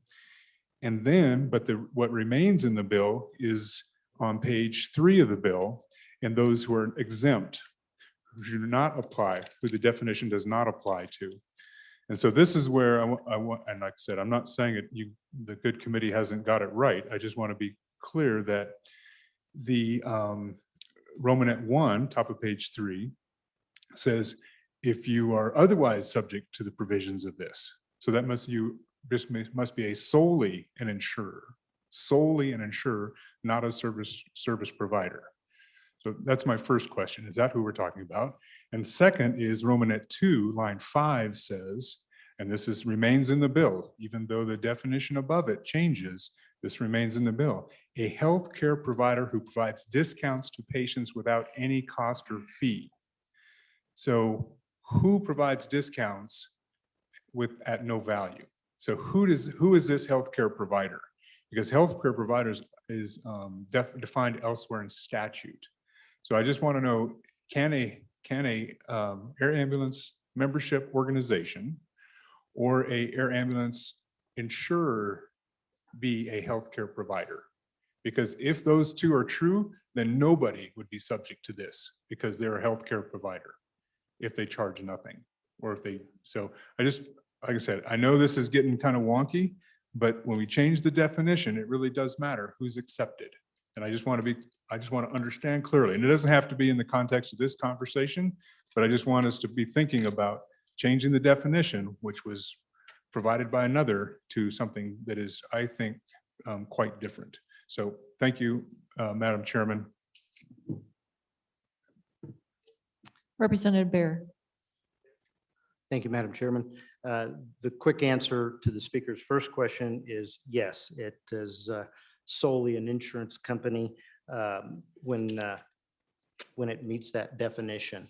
And the reason that definition still exists is because there are companies out there that do not own aircraft. So what we did is we separated out those corporations that owned aircraft and were providing the service, and those are covered under the federal law from 1978 versus intermediaries who are simply providing an insurance product. Those same corporations that own the aircraft are the ones that are going to answer your question number 2, where they do discounts that basically eliminate the entire bill. They bring the bill down to 0 based on those particular consumers who have purchased a membership. And so that definition is there for those particular companies, and that's who we're attempting to deregulate. We're attempting not to deregulate those that pose as an insurance company. Thank you. Speaker Barlow. Thank you, Madam Chairman. So, and I do appreciate that. And by the way, another fantastic freshman doing a good job presenting a bill. So, so well done. So let's go to that discounts, because I understand what was just said about you're going to discount. So you're providing the service and the membership opportunity. But if there is no charge, if you're charging a fee, but there is no charge, i.e. there's not a discount, there is no charge, do they fall under the exception, i.e. there's no charge? A discount would be you still get charged something for the service you received based on a membership or some fee. A no charge, that's where I want to make sure we're not rolling it into that, except these folks aren't covered. So that's, and I thank you for the explanation, but that's where that discount becomes important. Is it a discount to 0? Then there is no charge. And if there is no charge, then it seems to me they're going under the exception component, potentially. So thank you, Madam Chairman. Nothing further. Chairman Greer. Chairman Greer. Okay, thank you. And I don't want to talk health issues with the former chair of the Labor Health Committee, but I think the issue that came in and the representative presented the bill had in-depth discussions with industry on this. Is as a result of the history of this, there are basically 3 different circumstances. One, there are membership providers which basically offer a plan to not do balance billing. That is they'll charge your insurance company and then the balance is written off. The second, which was created by the law that we passed 2 years ago, means there are air ambulance services that actually are truly what we call disability insurance, but like health insurance carriers, okay? And then, and I don't know if this is a case in Wyoming or not, the third one are healthcare providers, which I agree that's probably not the best definition and more than happy to work on that. But that would be a hospital that has its own service that it does provide. And that would be provided at that discount. So I think we may need to work on one definition and more than happy to do that. But it's as a result of the three different types of services, and they're distinctly different. And what we're doing with this bill is capturing those membership organizations that have the membership and you don't get the balance billing with it. So hopefully I answered that question a little bit outside my realm of expertise. Representative Larson. Thank you, Madam Chairman. We've had a couple of references to the deregulation, the Air Deregulation Act of 1978, and then referring to this bill and it being under the direction of the Insurance Commission. And I would appreciate a little clarification on that if I could, because I thought that deregulation governed the pricing, that you could not regulate the pricing that air ambulance charged. Whereas what we're attempting perhaps to do in this bill is say, we get it that we can't regulate what air ambulance charges, but we think that there is some responsibility in how they are regulated as an entity within the state, which comes under the Department of Insurance. Is that right? Representative Bear. Madam Chairperson, and for the good representative from District 54, I believe. Yes, the answer is yes, that the insurance commissioner will be able to regulate just that portion, which is consumer protections. And to answer your first part of your question about this being part of a corporation that's covered under that bill or that act from 1978, that's been adjudicated, and that's where we know that comes from. Thank you. Any other discussion? So we are on the standing committee amendment. Are you ready for the question? Question being called. All those in favor of standing committee amendment number 1, say aye. Opposed, no. Standing committee amendment passes. We're back on the bill. Question being called. All those in favor of Chairman Greer's motion that the committee of the whole rises to report that it do so with the recommendation that House Bill 7 do pass. All those in favor say aye. Opposed, no. House Bill 7 has passed the committee of the whole. The next bill for our consideration is House Bill 57. The reading clerk will read the bill.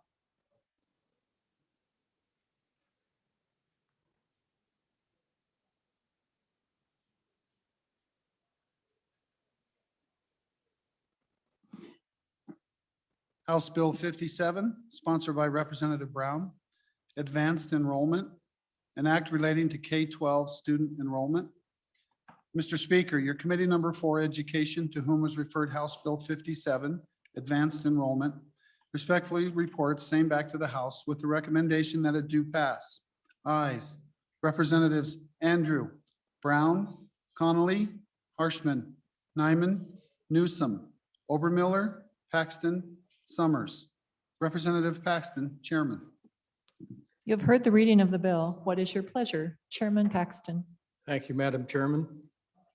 I move that when the committee of the whole rises to report, it do so with the recommendation that House Bill 57 do pass, and turn the explanation over to the good Vice Chairman of Education. Vice Chairman Brown. Thank you, Madam Chairman. Ladies and gentlemen, this is another pretty quick and simple bill, so I will dispose of this very quickly and stand for any questions. What this bill does, ladies and gentlemen, is allows us military service member, if they are being transferred to the Air Force Base just outside of town here is the main one that you'd have. If they're coming in and they have kids, this allows their kids to enroll into school, into the county school without actually having to physically be here. And it basically cuts down on the amount of time that a student would be out of school. So this is just allowing for that advanced enrollment and allowing the students to actually have the capability of enrolling in school. So when they actually land feet here, they can walk right into the classroom. And that's really what this bill does, Mr. Chairman or Madam Chairman. If there's any questions, I'll stand. Is there any discussion on this bill? Sensing that the question will be called, all those in favor of Chairman Paxton's motion, that when the committee of the whole rises to report, it do so with the recommendation that House Bill 57 do pass. All those in favor say aye. Those opposed, no. House Bill 57 has passed the committee of the whole. The next bill for consideration is House Bill 91. The reading clerk will read the bill. House Bill 91, sponsored by Representative Duncan. Removal of unenforceable property covenants, an act relating to real property and conveyances. Mr. Speaker, your committee number 7, corporations, elections, and political subdivisions, to whom was referred House Bill 91, removal of unenforceable property covenants, respectful reports, same back to the House with the recommendation that it do pass with the following amendments. Ayes, Representatives Blackburn, Clausen, Clifford, Duncan, Air, Hunt, McGuire, Roscoe, Zwanitzer. Representative Zwanitzer, Chairman. You have heard the reading of the bill. What is your pleasure? Chairman Zwanitzer. Thank you, Madam Chairman. I move when the committee of the whole rise to report it do so with the recommendation that House Bill 91 do pass. I would further move the standing committee amendment. And I'm going to turn over the bill and the standing committee amendment to the good member from Goshen County. Representative Duncan. Thank you, Madam Chairman. House Bill 91 is removal of unenforceable property covenants. This bill actually came to me when I was sitting at a closing table several years ago. And I actually had some clients sitting at the table with me, and they had to read through the covenants that literally said people of color had to enter from the rear of the home. They had to leave by the dark at 5 p.m. from the neighborhood. The horrifying look on my client's face and the fact that they had to sit there just in the last 3 to 4 years, they had to sit there and initial those covenants saying that they know that those covenants exist. And this is in Torrington, Wyoming. And then they couldn't do anything about it. They had to acknowledge it. They knew that they were unenforceable. There was nothing we could do and move on. So this bill came to me, and basically what we're doing is this is a procedure to remove these unenforceable restrictive covenants for real property, and it provides immunity from civil liability to those property owners who exercise their rights under this legislation. So quickly going through the bill, it's very simple. Lines 2 through 10 spell out on page 2, spell out that any person or representative of an owner, such as an attorney, a title company, may record a new instrument that will remove any restrictive covenants that are defined in lines 12 through 17, which are either unenforceable via the US or the Wyoming Supreme Court ruling, or is in direct violation of the Wyoming Fair Housing Act, which is identical to the Federal Fair Housing Act. Lines 19 to 22 is the immunity from civil liability if the person is acting in good faith. Over on page 3, lines 1 through 12, specifically, who is not immune to the civil liability. And that would be, first, someone who is representing or attempting to represent that these covenants are valid and enforceable, or someone who honors or attempts to exercise the enforcement of these unenforceable and prohibited by law covenants. Lines 14 through 22, continuing through lines 2 on page 4. This is the part where we are inserting our amendment. These are requiring, actually it's on line 16, but it requires a statement on these documents to confirming that the covenants are unenforceable and they are in violation of both the federal and the state fair housing laws. So the amendment on line 16, after conveyance, we are inserting which violates Wyoming statute 40-26103 through 40-26109, which is in the Wyoming Fair Housing Act. This amendment clarifies that not every document sent for recording has to have this statement on the cover page, just the documents that have the unenforceable restrictive covenants. So then if we move over onto page 4, oh, I'm sorry. Do we want to move that amendment in this section, or do you want me to continue on through the whole bill and then the amendment? Madam Chairman. At your pleasure. Let's just finish the bill because it's only another page, and then we'll move that, we'll vote on that amendment. Page 4 outlines that the process for the filing of the new instrument and what must be included. So on lines 16 through 20 and continuing over to page 5, lines 1 through 12, it must include the title of the instrument, which had the restrictive covenants such as, for example, Happy Hallows Homeowners Association covenants, the name of the mailing address of the person filing the new one, the name and mailing address of the owner, the legal description of the property, and the clear reference as to what is being stricken.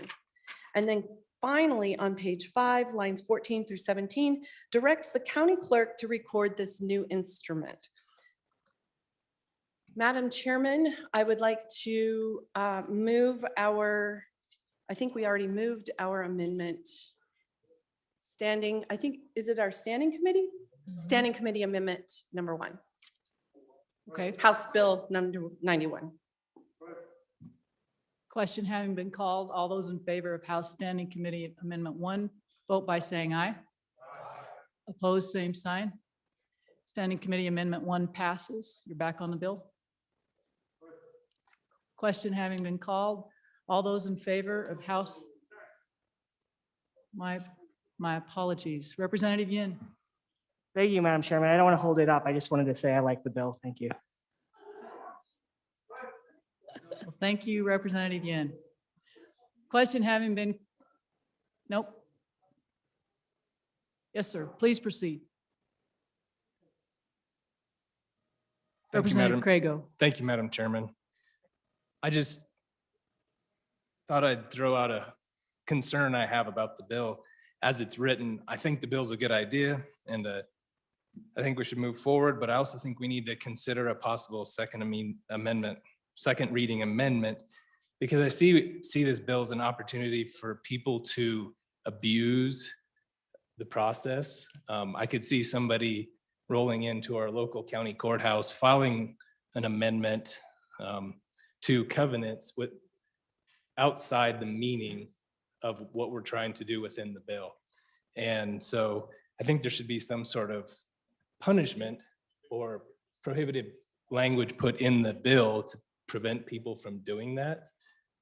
Whether it's, one thing that had rolled through my mind is possibly borrowing some language from the false liens bill, so that if somebody does try to void or change covenants that are actually valid, that they have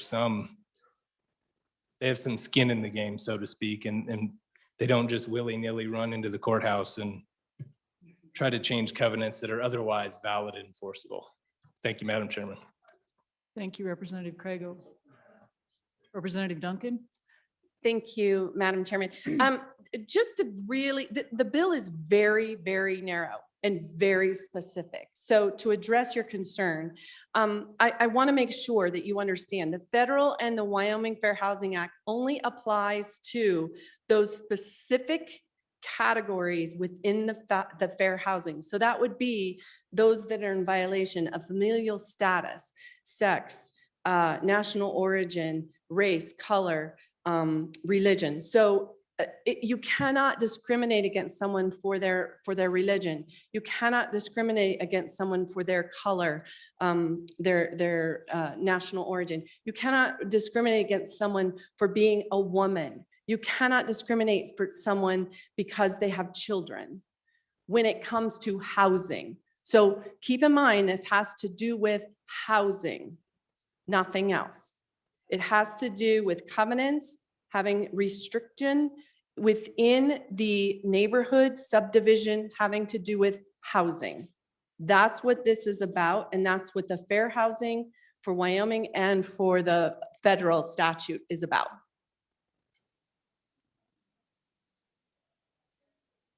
I'm sorry, Madam Minority Floor Leader. Thank you, Madam Chair. On and in favor of this bill. This bill idea was brought to be by my constituents as well. And the good Vice Chair of Minerals and I kind of talked about it. Her experience as a realtor made her the best person to bring the bill. But know that this was brought to me by a law professor involved with the school that deals with energy resources, and particularly in what's called the Landman program. And what they were finding that in this program where they're training students how to negotiate directly with oil, gas, and drilling leases, they were running into these covenants. And the students wanted to understand what they could do to help in terms of getting these restrictive covenants removed. Know that with the passage of this bill, they will use this as an ability to develop a toolkit to help landowners remove these covenants that exist even when we're not transferring the property. So this is a wonderful good step, and on and in favor. For a question having been called, all those in favor of Chairman Zwanzer's motion that when the committee of the whole rises to report it, do so with the recommendation that House Bill 91 do pass, vote by saying aye. Oppose, no. House Bill 91 has passed the committee of the House. The next bill for our consideration is House Bill 86. The reading clerk will read the bill.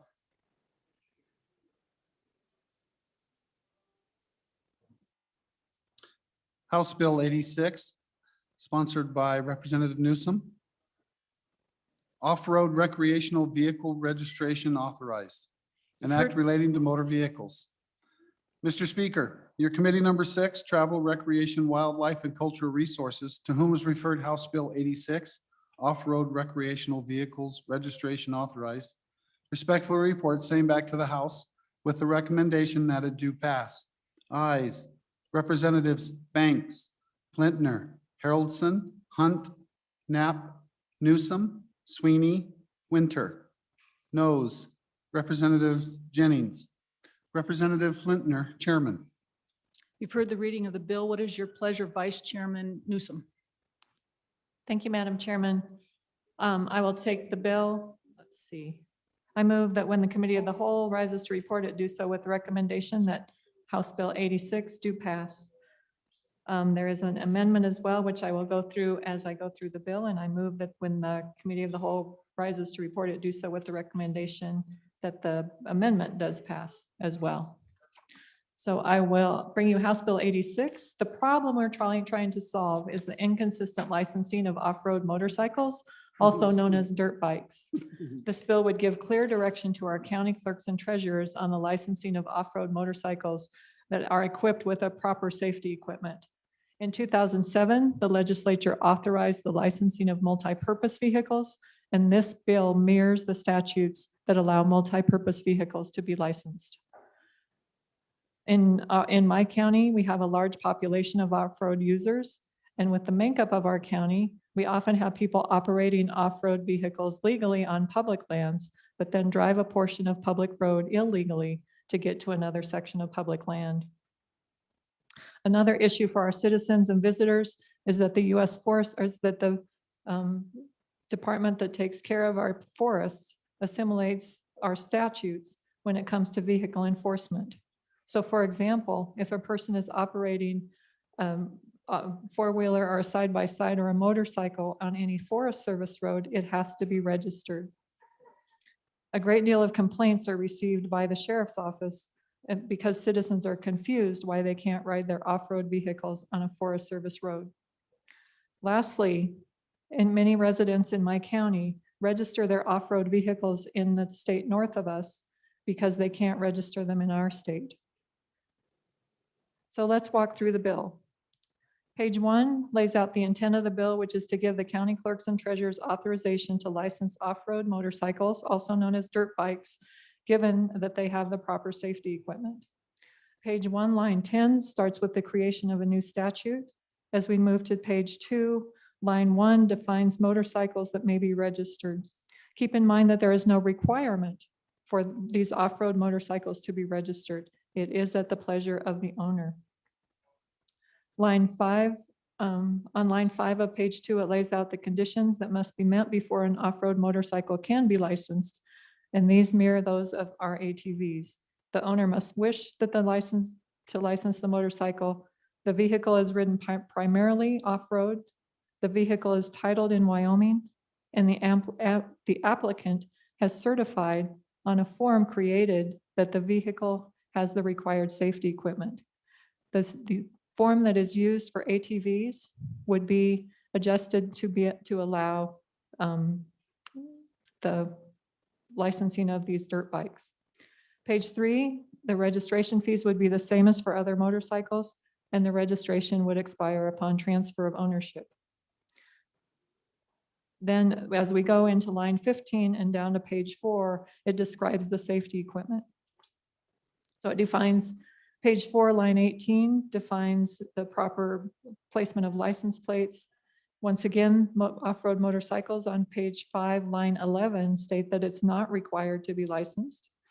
Page 6, line 8 starts with the requirement that the bill has headlamps and continues on page 7 to require tail lamps, rear reflectors, and as we moved on down through the bill, horns, warning devices, and mufflers, as well as mirrors and the proper tires. Page 11 is the permission to operate on highways, and line 15 directs the Department of Transportation to create or utilize that form that the owner would sign. Line 20 provides for an effective date.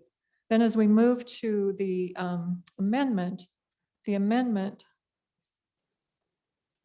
also mirrors our 2007 laws for ATVs. And on page, the meat of the amendment is on page 6, after line 6, it would insert that off-road recreational vehicles shall not be operated on interstate highways. And that is also in page 11, line 13, in a different part of our statutes. And I would stand for any questions. Questions on committee of the whole amendment number 1? Sensing then no. Are you interested in voting on the amendment? Question having been called, all those in favor vote by saying aye. Opposed, no. Committee of the whole amendment number 1 has passed. We are back on the bill. Representative Jennings. Thank you, Madam Chairman. So just for the record, because I was the only no vote on this, I think what happened to me was I very seldom vote no. And so on this time, I must have continued on with it. So I'm very much in support of this bill. My mistake. Thank you for providing us with your blessing, Representative Jennings. Further questions on, Representative Simpson. Thank you, Madam Chairman. To the author. So if we're going to take an off-road motorcycle and make it with headlights and blinkers and all the safety gear, doesn't that make it a motorcycle? And isn't it already then in those categories licensable? Representative Newsom, Vice Chairman rather. Thank you for that question. There is a sticker on ATVs and on off-road motorcycles that there is either a sticker or a lack of a sticker that approves them for on-road use by the NTSB, National Transportation Safety Board. Off-road motorcycles do not have that sticker, and so they are not licensable.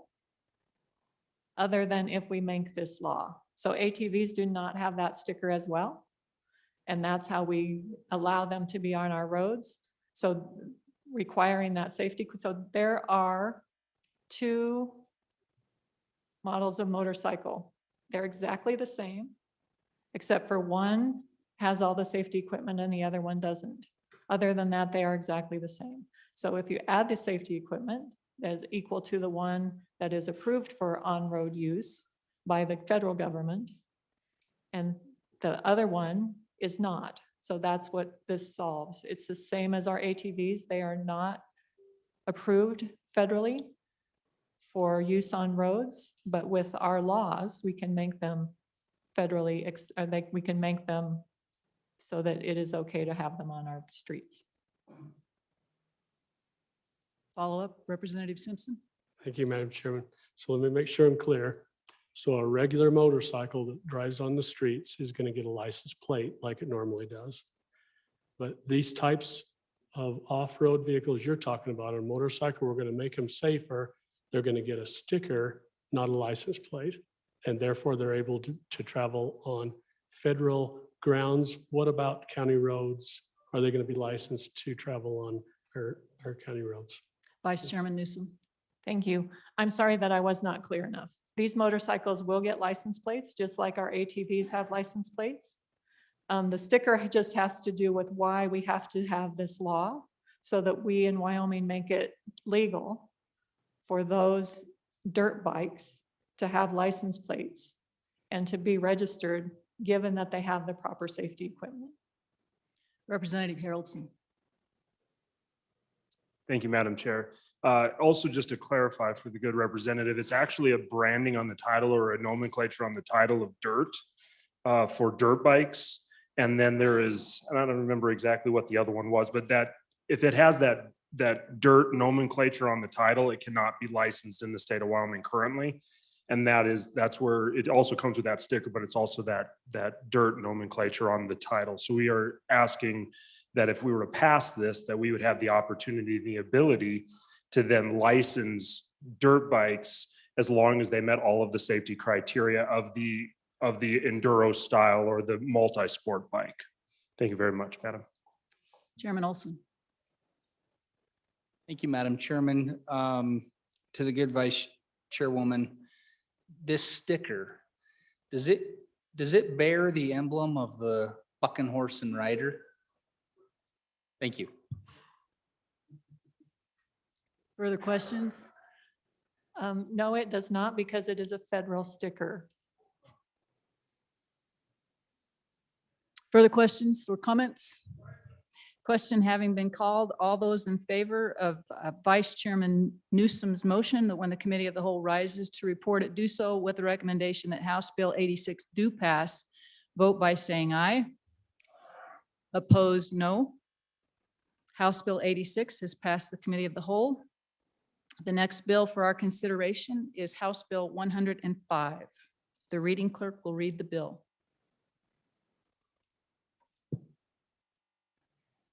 House Bill 105, sponsor.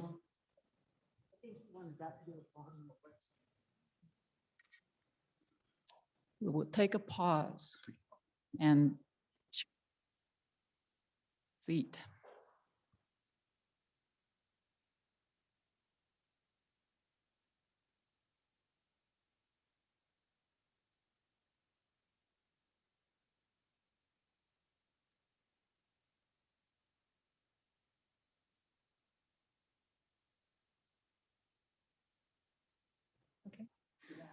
The next bill for our consideration is 107. Do you want to? Majority Floor Leader Summers.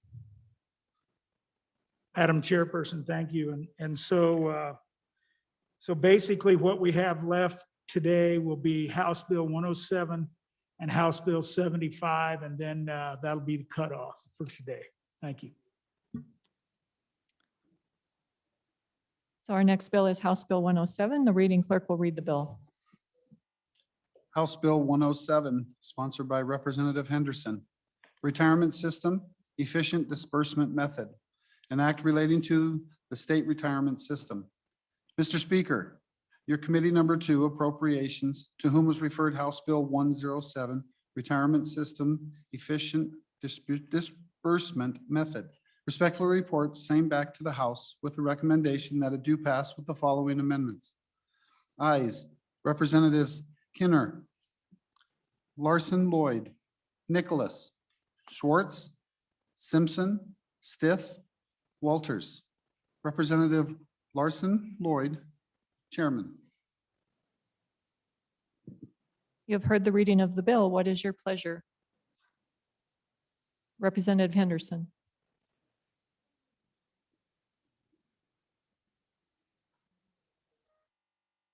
Madam Chairman, Chairwoman, thank you. I would move that when the committee of the whole rise report do so, excuse me. I move House Bill 107 and ask for your favorable consideration. I have a standing committee amendment that I'd like to move first. Continue. I move standing committee amendment number 1 to House Bill 107 and ask for your favorable consideration. And for the explanation, I'm just going to point of order for you real fast. Point of order, Madam Chairman. We need the chairman of the standing committee to move the motion. sorry.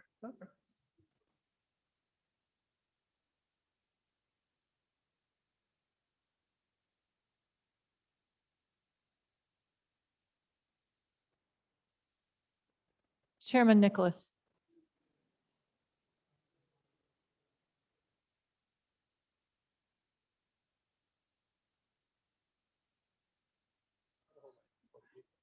Chairman- Madam Chairman, I move when the committee of the whole rise and report. It does so that House Bill 107 do pass, and I turn the explanation of the bill over to the good representative from Cheyenne. Now we'll go to Representative Henderson. Thank you, Madam Chairman. This committee amendment is really a result of the discussion during the committee, talking with the one who does audits or talks about audits and the director of the department that we're talking about here. And what we're doing is taking out on page 2, lines 7, 8 through 11. And the reason for that is that they're not needed. And so, as I say, this here whole bill was originated because in 2017, we had a Government Efficiency Commission, which recommended that the auditor, or excuse me, the department that does audits and the department that handles the retirement services work together to consider more efficient methods of making payments.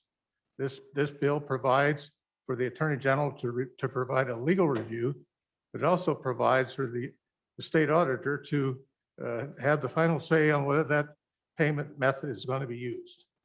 This here will improve the opportunity for earnings for the state of Wyoming and grow the cash account, depending on the rate of earnings, of course, which can't be guaranteed.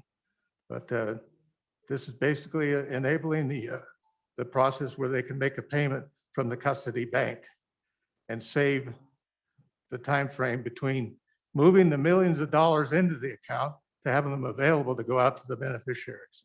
So I'd ask for your favorable consideration on the amendment. Call for the question if there isn't any. Had you moved the amendment?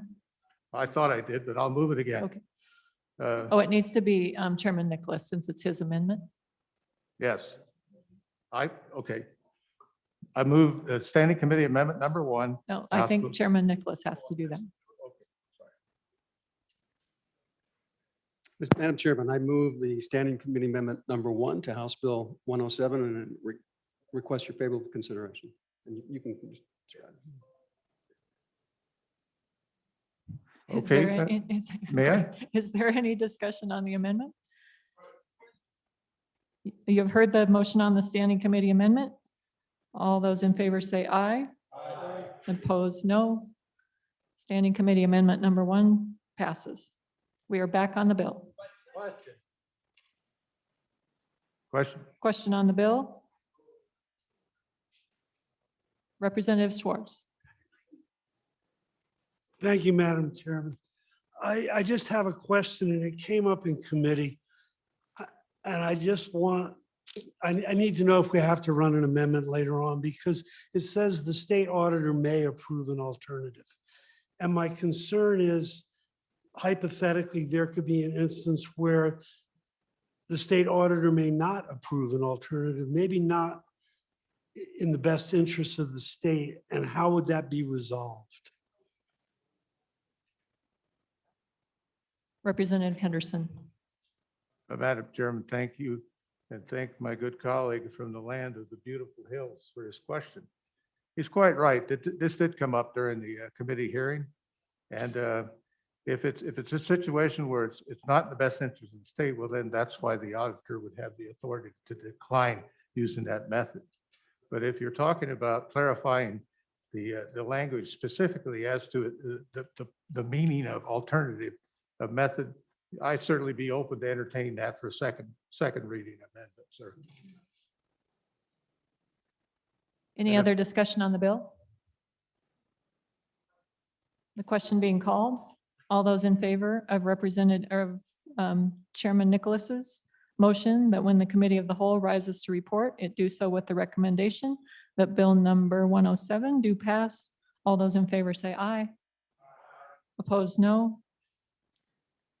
House Bill 107 has passed the committee of the whole. The next bill and final bill apparently for our consideration is House Bill 75. The reading clerk will read the bill.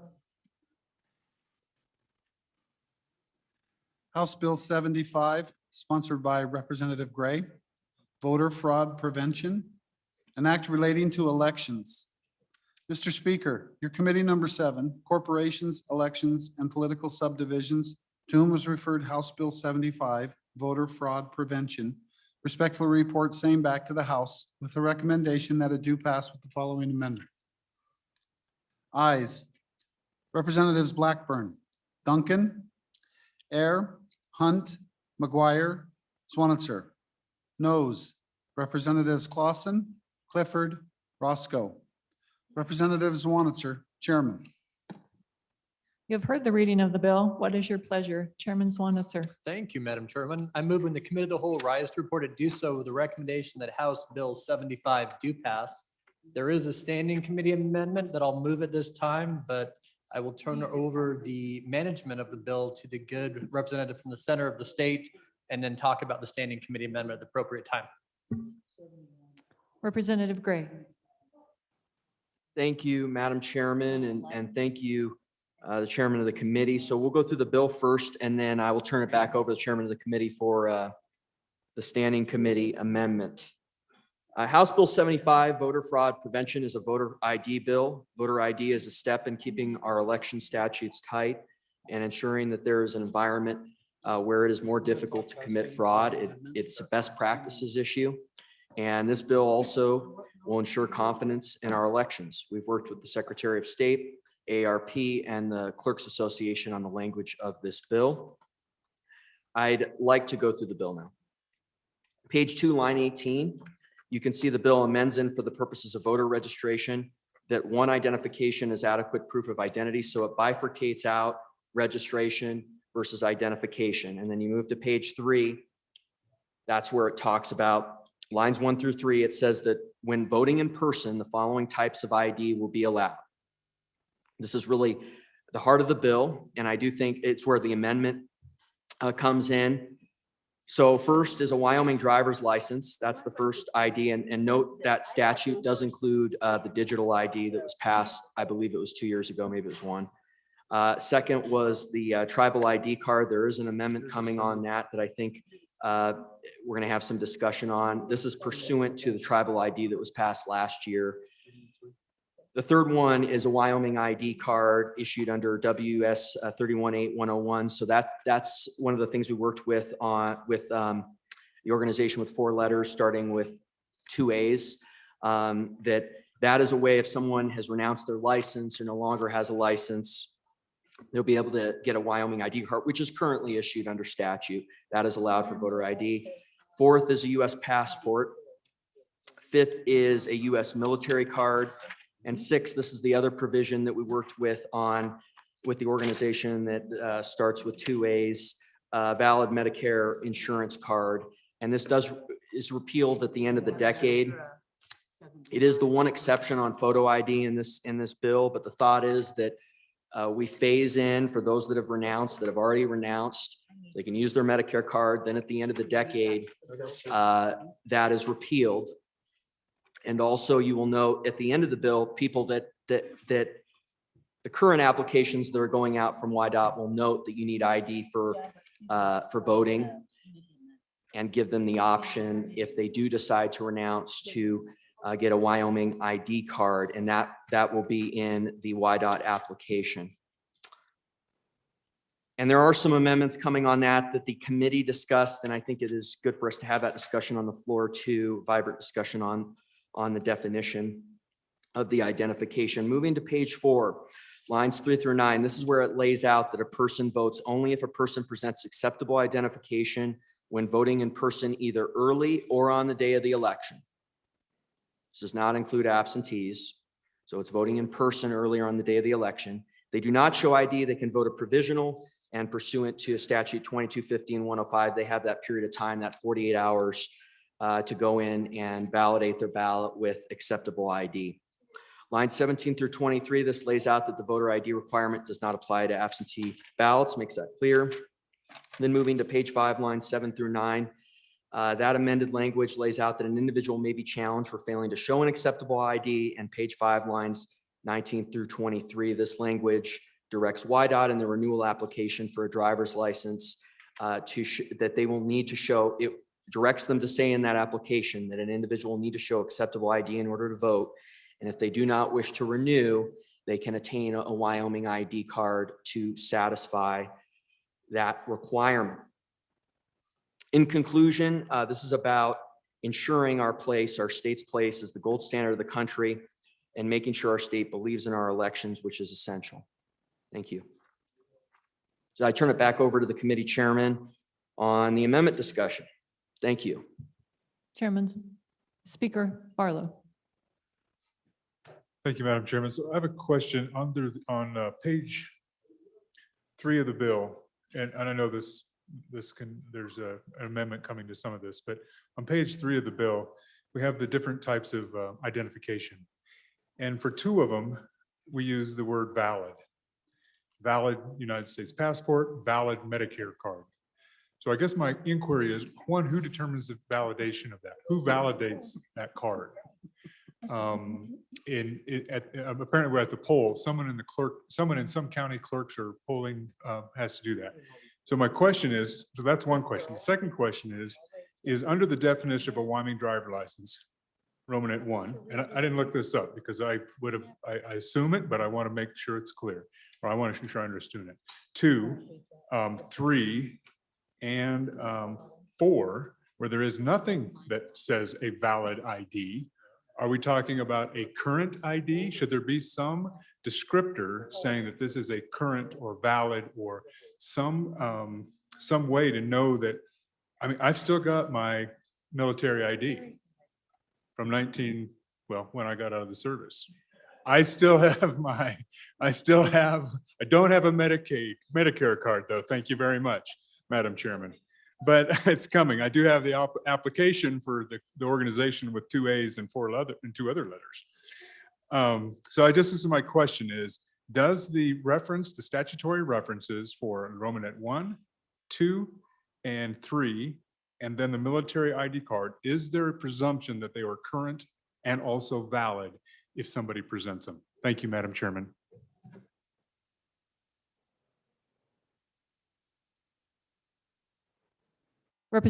Chairman Swan, sir. Thank you, Madam Chairman. And so the way election law works in this section, I think the ultimate answer to the question is, we're concerned about establishing your identity in this section of law, not perhaps your residence. And that'll come into play here in the Standing Committee Amendment as well. And so and we talked about this in committee, even if you have a driver's license that you've turned in and got a new one and they put the void stamp on it and give it back to you, the presumption is that is still a proof of your identity. Even if the photo doesn't quite look like you, maybe it's 20 years old. But again, this section is to validate proof of you are who you say you are. Proof of where you live and where you should be voting is a separate place in the election code. So validity maybe isn't the right word. That's just the term we've used historically in election law, that it's a valid passport. But if you have an expired passport that brought in that establishes this is still my photo, it expired 6 months ago, but with the current state of affairs, you might not have been able to renew your passport. The testimony from the county clerks, the association which represents clerks in the state, said that that would still be considered valid for purposes of identification. I hope that clears up the question. Representative Gray. Thank you, Madam Chairman. Yeah, and thank you to the chairman of the committee for those comments. Yeah, we did hear about this in committee, and the clerk said that they would interpret an expired ID to count for those. And so that's what the testimony was. Chairman Zwanitzer, would you like to move the amendment? Yes, Madam Chairman, I would at this time like to move Standing Committee Amendment number 1 to House Bill 75, and would ask the body's favorable adoption to go along with your committee number 7. Let me walk you through what this does, and it does expand page 3, line 8 on what is considered identification. So the first, you'll see that we do have a tribal identification allowability that we've had for, I think, 3 years in the law. What we did here is specify that it does have to come from one of those 2 tribes that is domiciled in our state, is a sovereign entity within the governing bodies of Wyoming. I hope I'm saying that appropriately. And so that's, we just tried to be specific. And then I'll talk about the other part here in a second. The same thing when we talk about a driver's license, you'll see in the bill, we talked about a Wyoming driver's license. But again, this section is presuming you are who you say you are. And so we have people that have moved here, let's say a year and a half ago, right? They go in to go vote. Here's my ID. They say they live at a certain address. They say, well, your driver's license says you live somewhere else. Oh, well, I never got it changed. So it's 4 o'clock on election day. You're not going to run down to the department that issues new licenses and say, I need a new one so I can go vote today. There's a presumption on your identification of you are who you say you are for purposes of registering to vote. And so we would, except for that validation, a driver's license from any other American state, or as you can see, possession of the US. And then the amendment, the third part of the amendment came in that we are trying to encourage youth voting, right? So those students that are still in high school who've turned 18 may or may not have a driver's license or an ID card. Do they have a valid government issued, school district issued identification that's based on they are who they say they are, based on their vaccination record, based on their parents having to bring in proper identification? And the committee said, well, yes, we would agree that if you were a student at our university or one of our community colleges or one of our K-12 institutions and you are old enough to vote and you don't have a driver's license or a passport, especially right now during these times where you might not have been able to get one, we would accept that as proof of your identification. And so that's the standing committee amendment to allow those other 3 ways of validating your identity. What I do like about it is these are all photo identification. The Medicaid card we talked about in committee doesn't require your photo on it, which is a little interesting to be able to use your Medicaid ID without a photo, but at least all of these forms of identification would have a photo of you along with to validate your identity. So I would ask for your favorable consideration, but I imagine we're going to have some debate. Representative Gray. Thank you, Madam Chairman. I would like to divide the amendment in the interest of having a vibrant debate and discussion on these. I do want us to have, I think it's appropriate for the body to look at each one individually. So Division 1, I would like to make lines 9 through 13. Madam Chairman, please. And then Division 2, lines 1 through 8. And then Division 3, lines 15 through 20. And if you could check my work, I'd appreciate it. I think it's good, but I think we're good to go on that. Repeat. Okay. So we're gonna have 3 divisions because there's 3 IDs, 3 definitions. So Division 1 would be lines 8 through 13. Division 2 would be lines 1 through 8. And Division 3 would be lines 15 through 20. And I hope someone's checking my work. I'm 95% sure we're good here. I think you mentioned line 8 in 2 different divisions. I think what we need to do is Division 1 is line 9 through line 13, Division 2, line 1 through 8, and Division 3, line 14 through 20. Madam Chairman. Thank you, Madam Chairman. I think that'd be good. Yeah, line 8's a blank line. Sorry, I did it twice. I apologize. Thank you. So I find that that's divisible. Which one would you like to take first? Yeah, I'd like to take Division 1 first. Carry on. Okay, so I thought we'd go through each one individually, and I'll tell you the way I'm going to vote. I'm going to tell you the arguments on both sides, and we can have a discussion about it. I think I want us to get the will of the body to come out in this definition. So this Division 1 allows a driver's license issued by any state or outlying possession or ID card. So currently, this is in the registration definition. Now, the Secretary of State did say that he was going to button up the registration definition to match what the ID definition ends up with in statute. So there will not be a bifurcation. Okay, so that's going to be cleared up in rules after hopefully this passes. So that's one important thing to note, because there was some discussion about the bifurcation between registration and identification. That's going to be buttoned up once we clear up what the definition is.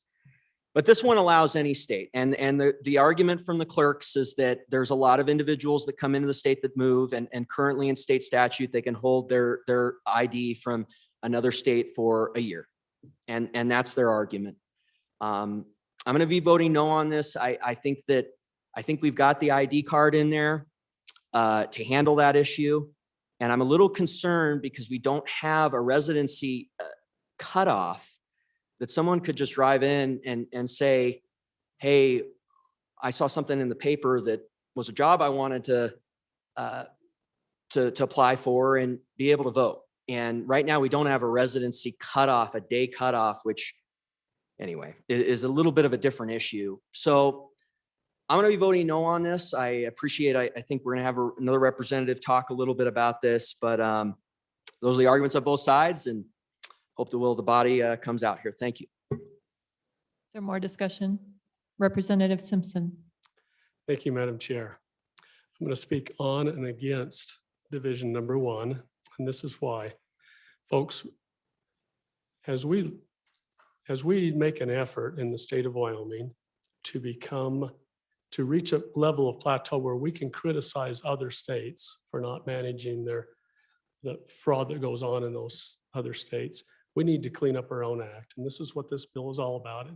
It's not suggesting anybody's doing anything wrong in the state of Wyoming. It's just simply saying we need to have our own house in order first.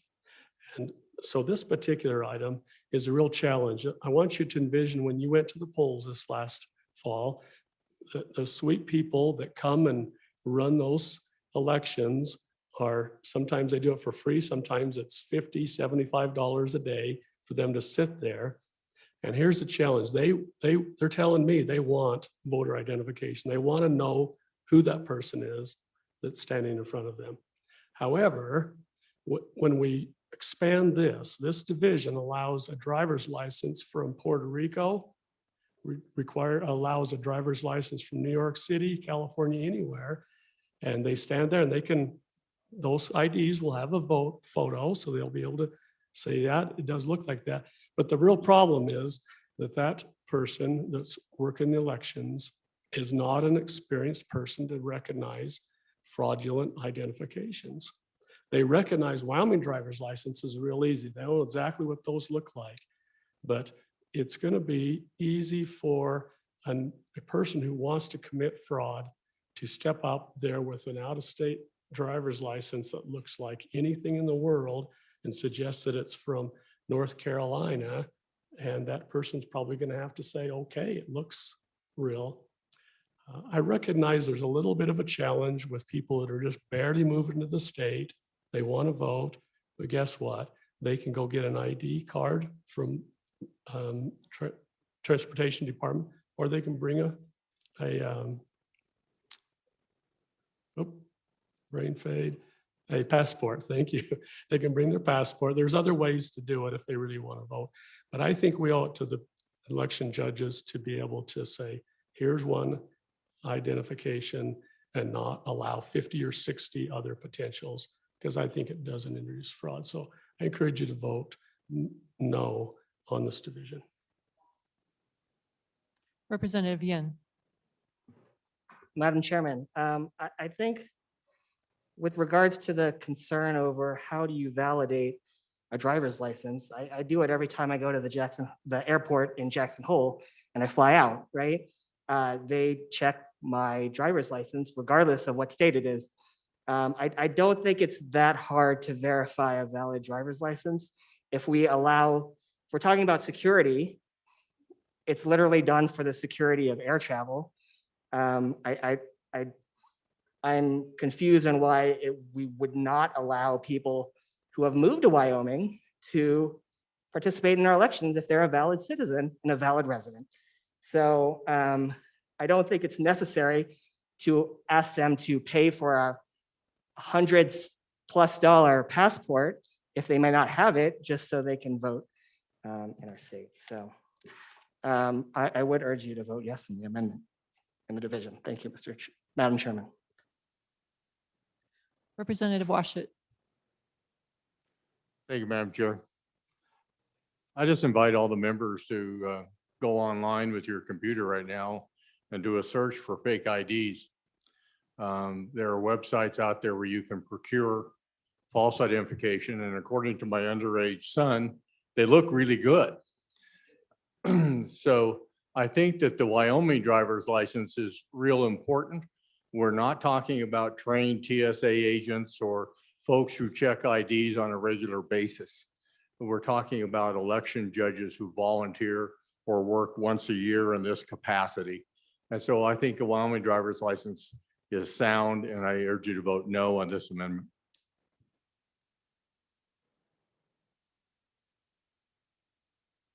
Speaker Barlow. Thank you, Madam Chairman. So actually, the last comments actually probably give me more pause, because we just heard that there's lots of opportunities to have fraudulent identification.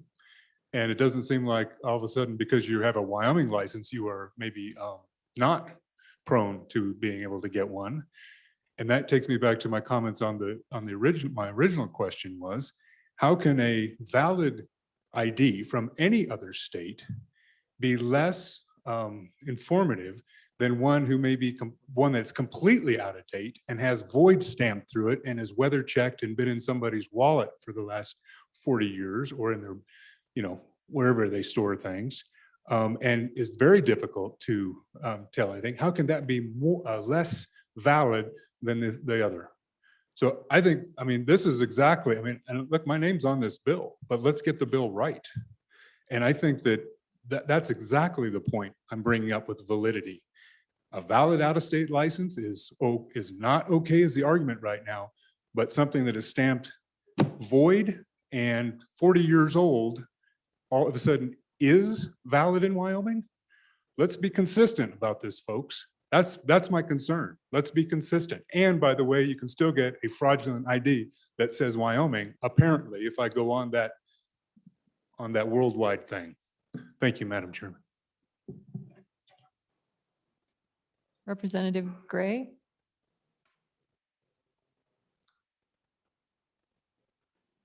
Thank you, Madam Chairman. I think, I don't think a 40-year-old ID would be valid. I think that's maybe a little bit of, we can button that up here over the evening with the Clerks Association. I think there would be, I think 40 years ago, it would look, anyway, I don't think that would work. But I stand by the arguments that have been posited over the last few minutes, and would like the will of the body to come out here. I'm going to be voting no. Thank you. Is there any other discussion? We are on Standing Committee Amendment number 1, Division 1. All those in favor of the Standing Committee number 1, Division 1, say aye. Opposed, no. That amendment fails. Division is being called for. All those in favor, please stand.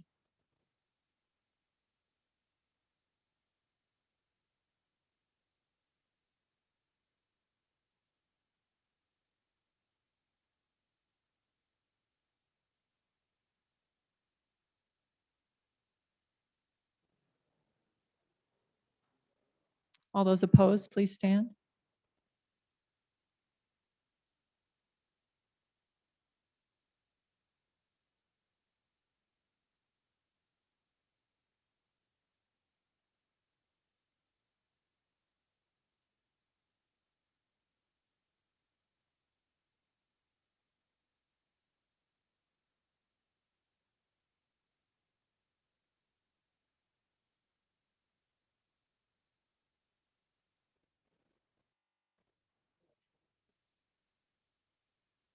So that amendment division fails 19-37.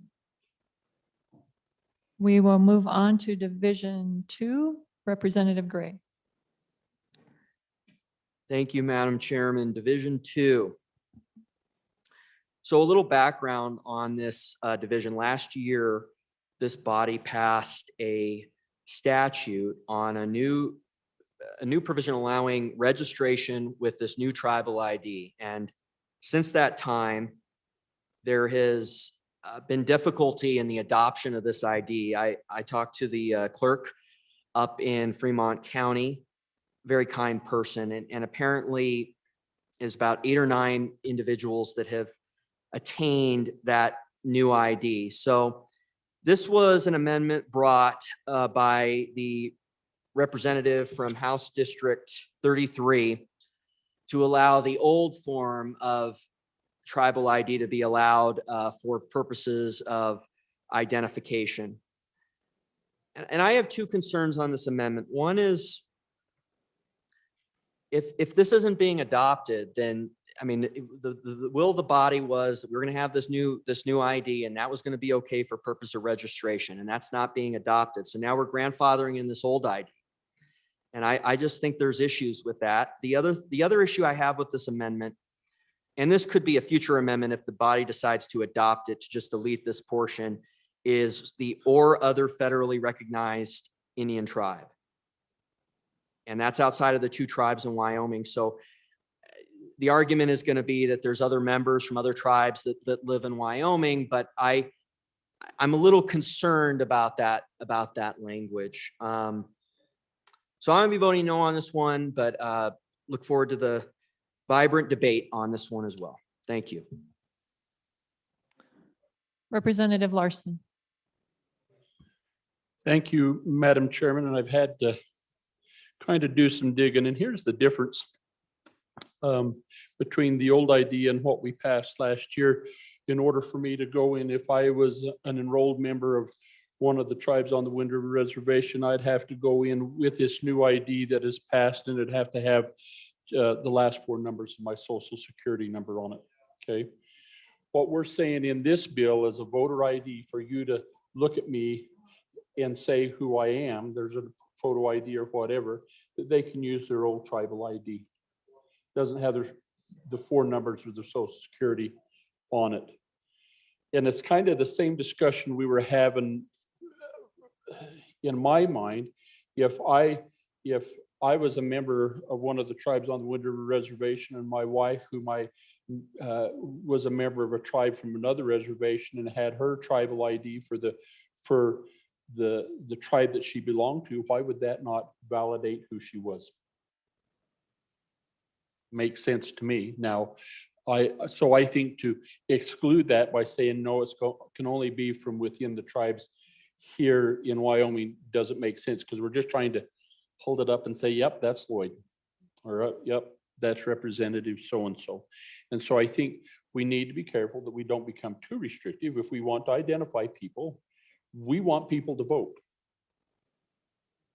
And so being able to do this, and the good sponsor of the bill is right. In my county, there has not been a great response initially to the number of people from the Wind River Reservation electing to use that new voter ID that has the social security number on it.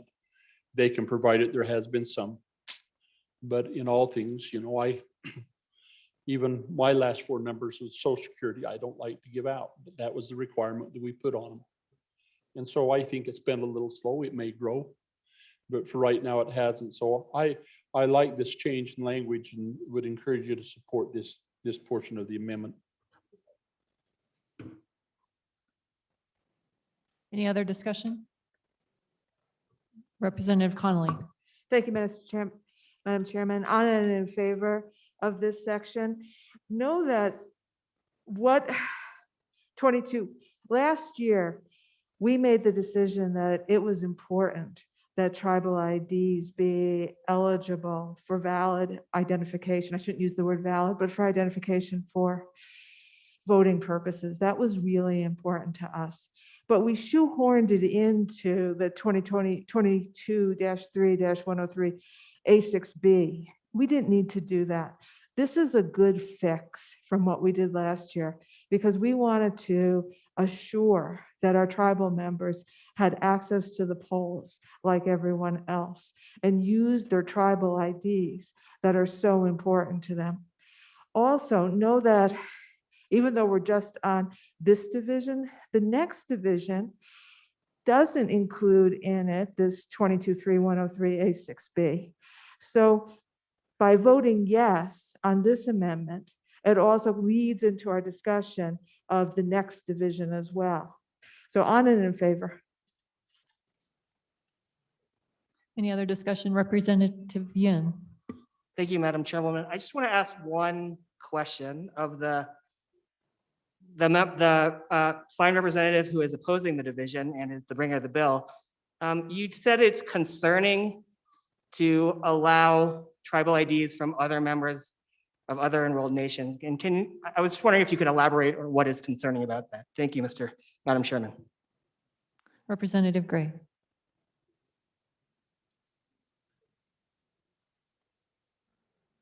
Thank you, Madam Chairman. I don't think I need to, I'm not going to elaborate on that. I think I kind of made my point on it. Thank you. I appreciate the opportunity. Any other discussion? We are on House Standing Committee Amendment number 1, Division 2.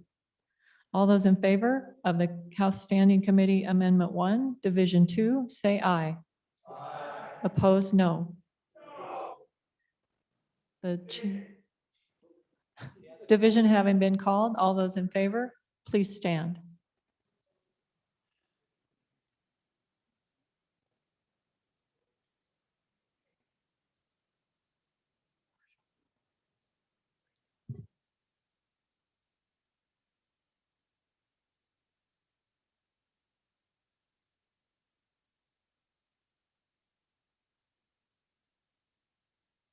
All those opposed, please stand.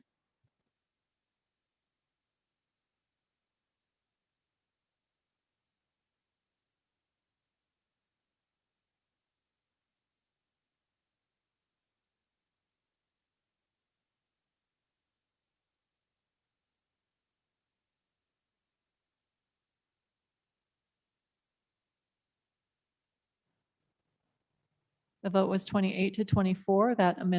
That division is adopted. Moving on to Division 3, Representative Gray. Thank you, Madam Chairman. So on Division 3, this is the photo ID issued by University of Wyoming, Wyoming Community College, or Wyoming Public School. So a couple concerns. One is the issue of foreign nationals that are issued this ID, and there's no denotion on there. Now, yes, if a foreign national did attempt to vote, that in and of itself would be a fraudulent act. I concede that, but for purposes of identification, this is an added layer of security. And the second issue is, we have other outlets. We have the driver's license, the Wyoming identification card if you don't have a driver's license. So I think we have other outlets for students. And so I'm going to be voting no on this one. Also look forward to the vibrant debate on this definition. And I appreciate us discussing these. It's very important we get this definition right, and Appreciate it. Thank you. Any discussion? Representative Hunt. Thank you, Madam Chairman. On and against the division. And I'll just give you a great example is right now in my wallet, I have a student ID for a college that is out of state and a recent graduate of that school for my master's program. But that student ID does not make me a resident of that state, nor should it. And so I think that allowing for student IDs in this case is just, it is too broad. There are too many loopholes that go along with it. And so I just, like I say, the ID that I currently carry still in my wallet is not qualify me to vote in that other state. So this shouldn't allow that either. So on and again, thank you.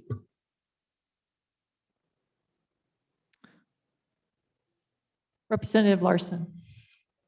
So I guess, Madam Chairman, I guess I'm just getting confused because my good young friend that's working on his master's that has this photo ID from a college from another state, we don't care if it's from another state. We want to be able to say, this is an identification card, and I can look at that card and it has his name on it. I can look it up there and I say, yep, that handsome rascal, there he is right there. And it's him. Isn't that what we're trying to accomplish here? And so I'm failing to understand that we don't care if it's from another state or if it's University of Wyoming or a college. If it's an official identification card and it's got their picture on it, and they can verify that it's me or that guy over there glaring at me, why wouldn't that, and pointing his finger at me, why wouldn't that work? So I would, in support of the amendment. Representative Simpson. Thank you, Madam Chair. I'm sensitive to our 18-year-olds. We absolutely want to teach them how important it is to vote. However, I'm going to speak on and against division number 3. And the reason is we have out-of-state kids that are living in Laramie, going to school at our university who are getting the Wyoming ID cards. I'm sorry, the UW ID cards. And it would be very easy for them when it comes time for voting time, even though they're non-residents, they still have out-of-state parents that they live with. They're going to school here, and it would be easy for them to walk into a polling place and say, I really want to swing this election, so I'm going to pretend that I'm a resident in Wyoming and use my university ID to prove that. And that's what we're going to go. That's what we do not want. And so I encourage you to vote no on this division. Thank you. Other discussion? Our Chairman Swan, sir. Thank you, Madam Chairman. I just don't understand. So election law in Wyoming, this is to prove your identity of who you are in case you try to impersonate someone else. I assume that's the fraud we're trying to prevent. So again, it's not about residency if you live here or not, it's you proving who you are. That your name matches a government ID in some way, shape, or form, and you file yourself in the ballot, right? We have people claim residency all the time here, or move to another state and claim residency. I'm not understanding, right? You can be homeless and go into the polling place and say, I actually don't have a residence in this county, and they let you choose which precinct to vote in. So if we want to talk about residency and proving you live where you say you live, that is a much different conversation than the bill before us. This bill, my assumption all along, because we're talking about proving your identity, nobody has told me that we're not proving an identity, right? That you've somehow gone to your college or your high school and you've got your picture on somebody else's name, and you're going to register in someone else's name to impersonate that person. I don't understand why we do that. You would just, if you're going to commit fraudulent residency, that's provided for other places. So I'm just not getting why this is controversial. I think we really want to encourage our 18-year-olds, but also our college students to vote. or even if they're, they're going back to school at 80.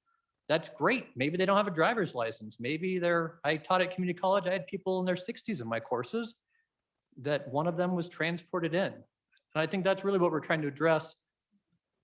The people who have identification who go vote, those are covered. What we're talking about here are those people who are historically somewhat disenfranchised, who are still residents. They may be residents of group homes, right? They don't have driver's license. They're not going to go pay $10 for an ID card. They have some cognitive disabilities, but they are allowed to vote. How do we identify them? They have some type of Medicaid card, or they have some type of ID that they're part of a program, right? It's all about identifying the person by a name to put them on the voter rolls. People who are, 90s, who don't have a Wyoming driver's license or an ID card. How do we prove who they are? Well, that's the whole purpose this bill has kind of gone forward, is we've now allowed a Medicaid card, right? Even though it doesn't have a photo ID on it, we're allowing this provision because this bill hasn't passed in previous years. And that what I thought was kind of the agreement. If we can find a way for the historically disenfranchised Uber retiree population, shall we say, who don't have any other real reason when they're 94 to have a ID besides to vote, which then violates the poll tax, right? If you're saying really the only reason to have an ID is because I have to use it to vote, they don't have a passport, they're not going anywhere. I'm not sure what I'm missing, and I'm not sure why this amendment is controversial. If we're just proving you are who you say you are, your name goes on the voter roll, then you go in to vote and you say, that's me. And if somebody else goes in and says, well, that's me too, then we have a problem. Then we might have a fraud investigation, which I would submit to you has not been a problem in Wyoming. It may be a problem in other states, and the testimony all along has been, we're trying to prevent the harm that might occur in the future, because I keep hearing none of these harms have occurred in Wyoming, but we're somehow afraid they're going to. But that, I think, is on residency, not on validity of your identification as a person. So I would encourage you to support the amendment. I think it's great to get youth voting. It's great to get voting at any age, but especially for our high school and college kids. If you're here at our college and you have residency somewhere else, but you've been here 4 years and you're paying your local sales taxes and you're renting an apartment and you're going to our university and you decide, hey, I like this Wyoming place. I'm going to register to vote here. I'm going to be involved. I want to stay here. Why would we say, heck no, don't vote? I don't know. Thank you. Representative Duncan. Thank you, Madam Chairman. I think we got way off in the weeds here. I'm on and for the amendment. The amendment is about your ID to vote. People are forgetting that you have to prove you're already a registered voter at this point.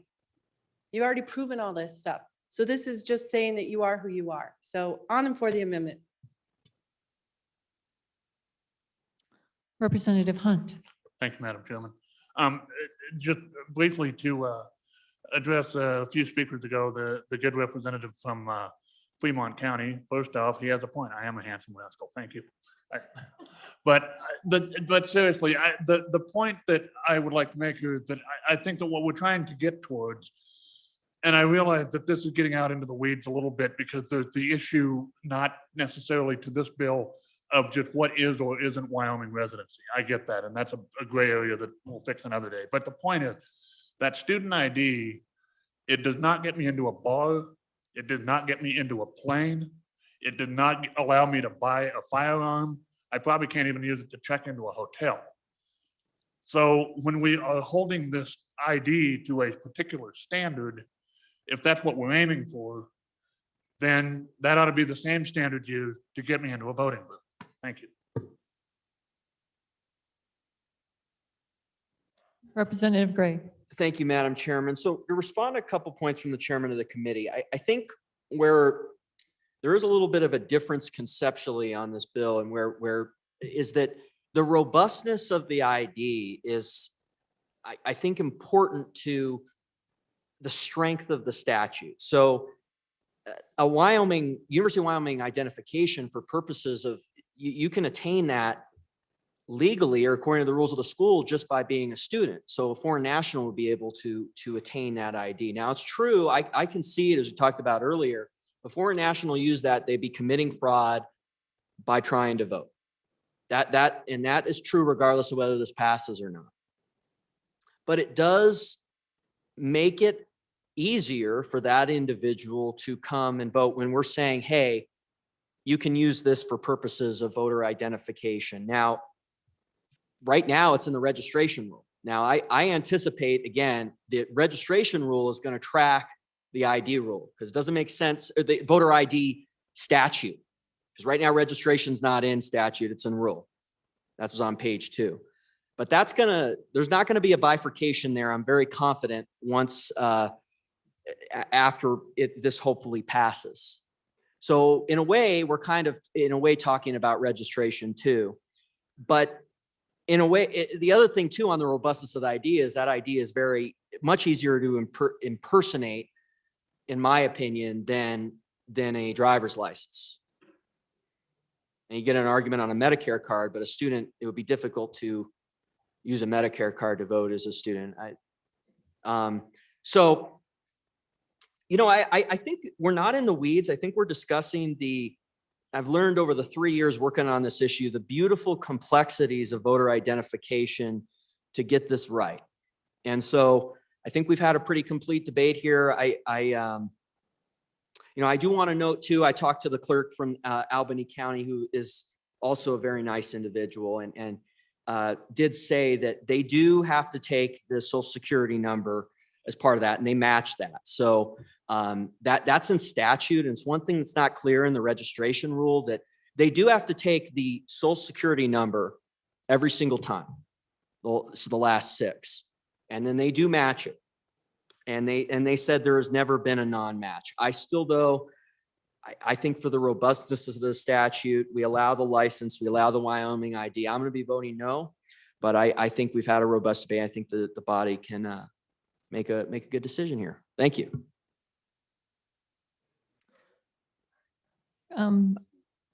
We are on the Standing Committee Amendment number 1, Division 3. All those in favor of the Standing Committee Amendment number 1, Division 3, say aye. Opposed, no. I'm going to ask for a division. So if you're an aye, please rise.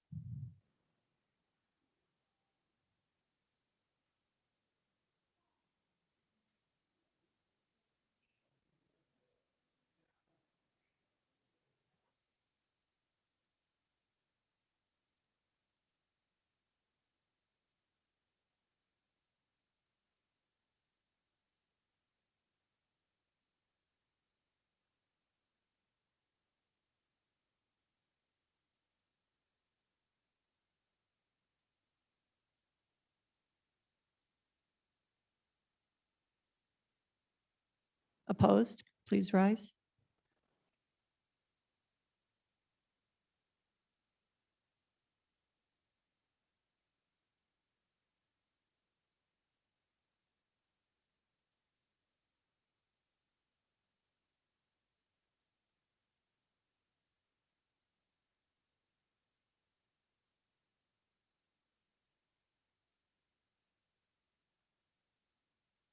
The vote is 23 to 32. That division fails.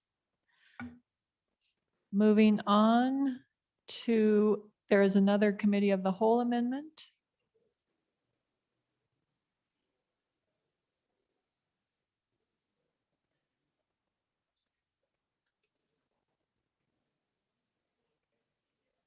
Representative Harshman. Thank you, Madam Chairwoman. Members, it's on your website, just I'd move Committee of the Whole Amendment number 1 to House Bill 75 and ask for your favorable consideration. Members, first of all, appreciate the good representative from House District 21, Star Valley. I know has worked on this, and the prime sponsor from House District 57, appreciate their work. I brought this bill in 2009. I think there's 3 of us on the floor that were here then. I got whipped so bad I still remember it today. And went to standing committee and had one vote by the chairman of the committee, and that was it. So I walked out of there 8-1 with a good whipping. And so this deal's come around, and I think timing is everything. And I think we're ready for this, but I think my amendment just changes the name of the bill. And I think the good representative from House District 21 said it best. We're not suggesting that anybody is doing anything wrong. And so currently it says voter fraud prevention. And if you talk to the clerks, there's no fraud going on. I mean, I've known my clerk for 30 years, you know. And I've known my poll judge for 30 years. And so really what the bill is, it's voter identification. So that's all I'm doing is taking out the words fraud prevention, inserting identification. So the bill title is voter identification. That's what we're trying to do. Wyoming's got a great system. We want to keep it great and take this next step. So stand for any questions. Thank you, Madam Chairwoman. The question being called, we are on Committee of the Whole Amendment number 1. All of those in favor of Committee of the Whole Amendment number 1, please say aye. Opposed, no. That committee, that bill passes, or that amendment passes. I'm sorry. We are back on the bill. Question on the bill? Ooh. Representative Yin. Madam Chairman, thank you. I think I really just wanted to distill what the policy question is here that we're putting in this voter now identification bill. So the question is, will it help our election system if we implement voter identification? So the weights that I would put on the pros versus con, right? So if there is voter fraud, maybe we could prevent voter fraud from this. But as we've all heard, even from people who brought the bill towards us, is that the clerks haven't said there's voter fraud. I talk to my clerk all the time. She's of the party that is not my party. I think she's great. And I think she would be aghast to think that there was voter fraud going on in our county. And I don't think there is. I don't think she thinks there is. And then the question becomes, okay, so then why would we put another burden in between the voter and the voting booth if we don't think that there is voter fraud, if we think our elections are currently secure? So if we think our elections are currently secure to the point there is no voter fraud, then what does this policy do? Is it just a response to what's happening on the national level? And if so, does that better Wyoming to implement a policy that doesn't bring any benefit to us because our elections are already secure? So that's my question to every member here is, do you believe that our elections are insecure to the point that we need to add another barrier to voting? And if you don't believe that the case, if you believe our elections are secure, then what benefit does this bring to each one of our constituents to say that they need to bring something that they didn't have to bring before? And especially, so if you go through the bill, there are kind of weird inconsistencies, right? So we're talking about voter identification. So I have a card with a picture and my name that proves that I'm that person on the picture and that my name is correct with the ID. But then we allow versions of IDs that don't have pictures on it now. So we have the Medicare, which doesn't have your picture on it. It's just your name. How do I know that the person who brought in the Medicare ID is the person on the card, right? Or did they just take their grandparents' ID and they look kind of old, so maybe it'll work. And then we talk about absentee ballots. So are absentee ballots unsecure, that we need voter identification for absentee ballots, for mail-in ballots? If so, then why isn't that in the bill? And if it isn't a problem, then why isn't it a problem for absentee ballots, but it's a problem for people who go into the voting booth? So I think those are all the questions that I have on why this bill needs to exist. And the number one point that I want to repeat again is, if voting integrity isn't a problem in our state, what are we doing this for? Thank you, Madam Chairman. Any other discussion? Question being called. All those in favor of Representative Wanitzer's motion that the Committee of the Whole rises to report, it does so with the recommendation that House Bill 75 do pass. All those in favor say aye. Aye. Opposed, no. House Bill 75 has passed the Committee of the Whole.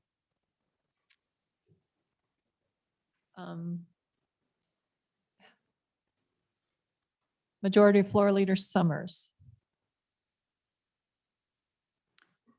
Madam Chairman, and I'm about to do the rise and report, but I just want to give everybody kind of a quick heads up on the bills on committee of the whole for tomorrow that'll be up.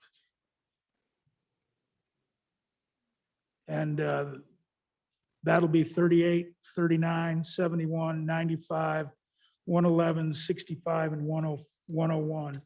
So, Mr. Chairman, or Madam Chairperson, I move that the committee of the whole rise and report. You have heard the motion. All those in favor say aye. Those opposed, no. Motion carries.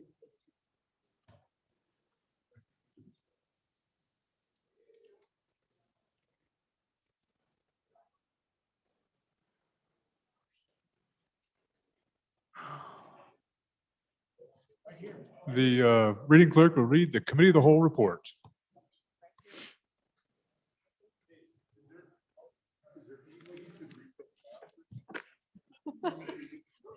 Mr. Speaker, your committee of the whole, having had under consideration bills on general file, begs leave to report as follows. House Bill 21, do pass. House Bill 20, do pass. House Bill 23, do pass amended. House Bill 19, do pass amended. House Bill 52, do pass. House Bill 64, do pass. House Bill 68, do pass. House Bill 69, do pass amended.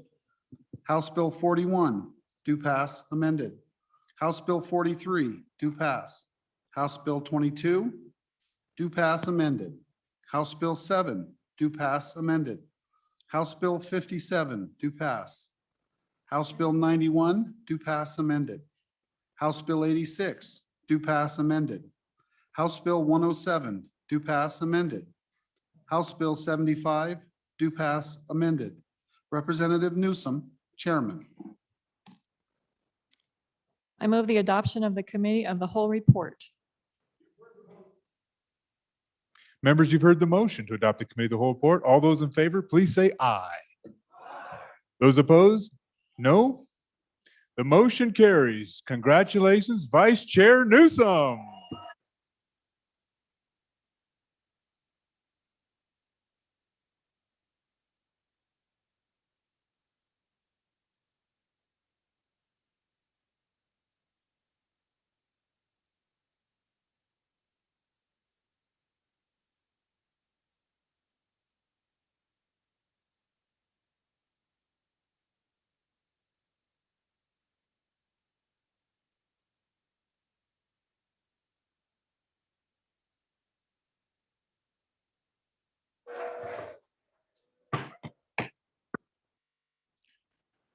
Thank you. Well done, Chairman Newsom. 17 bills and several very robust ones, so well done. First day of committee of the whole, that's a good start for our week. And the important part of this week and the committee work as we come is we have to keep bills coming to the general file. So as your committees are meeting, certainly send those good bills forward. If they're not ready to come forward, I certainly understand that, but keep those good bills coming forward in your committee work. Chief Clerk, messages from the Senate. Message number 11.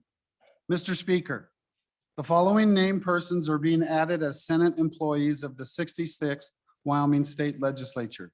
Cheryl Brown, Assistant Chief Clerk. Randy Fetzer, Reading Clerk. Linda Chassen, Leadership Secretary, Co-Historian. Ron Kosiski, Dorman. Ron Van Voist, Dorman. Judy Eatman, Judiciary and Corporation Secretary, Co-Historian. Lavelle Van Vost, Education and Revenue Secretary. Don Shepard, Agriculture and Travel Secretary. Michael Cunningham, Labor and Minerals Secretary. Kim Lovett, Transportation Secretary. Belle Henrick, Watch Person. Ann West, Watch Person. Sue Broyles, Clerical Staff Support Messenger. Jackie Whitehead, Clerical Staff Support Messenger. Sincerely, Ellen Thompson, Senate Chief Clerk. Thank you very much. Chief Clerk, anything, any other business? All right, standing committee reports. When the reading clerk is ready, we'll go with standing committee reports. Sorry.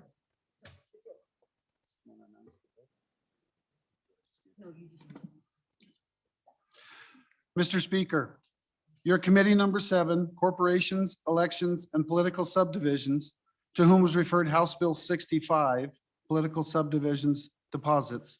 Respectful report, same back to the House with the recommendation that it do pass. Ayes, Representatives Blackburn, Clausen, Duncan, Air, Hunt, Roscoe, Swanitzer. Noes, Representative McGuire. Excused, Representative Clifford. Representative Swanitzer, Chairman. Mr. Speaker, your committee number 8, Transportation, Highway, and Military Affairs, to whom was referred House Bill 24, Transportation, Computer System Funding. Respectful report, same back to the House with the recommendation that it do pass with the following amendments. Ayes, Representatives Brown, Burkhart, McGuire, Obermueller, O'Hearn. Noes, Representatives Baker, Burt, Henderson, and Stivar. Representative Burkhart, Chairman. Mr. Speaker, your committee number 10, Labor, Health, and Social Services, to whom was referred House Bill 111, Access to Anatomical Gifts and Organ Transplants. Respectful report, same back to the House with the recommendation that it do pass. Ayes, Representatives Clifford, Connolly, Flitner, Hallinan, Ottman, Romero Martinez, Stivar, Wharf, Wilson. Representative Wilson, Chairman.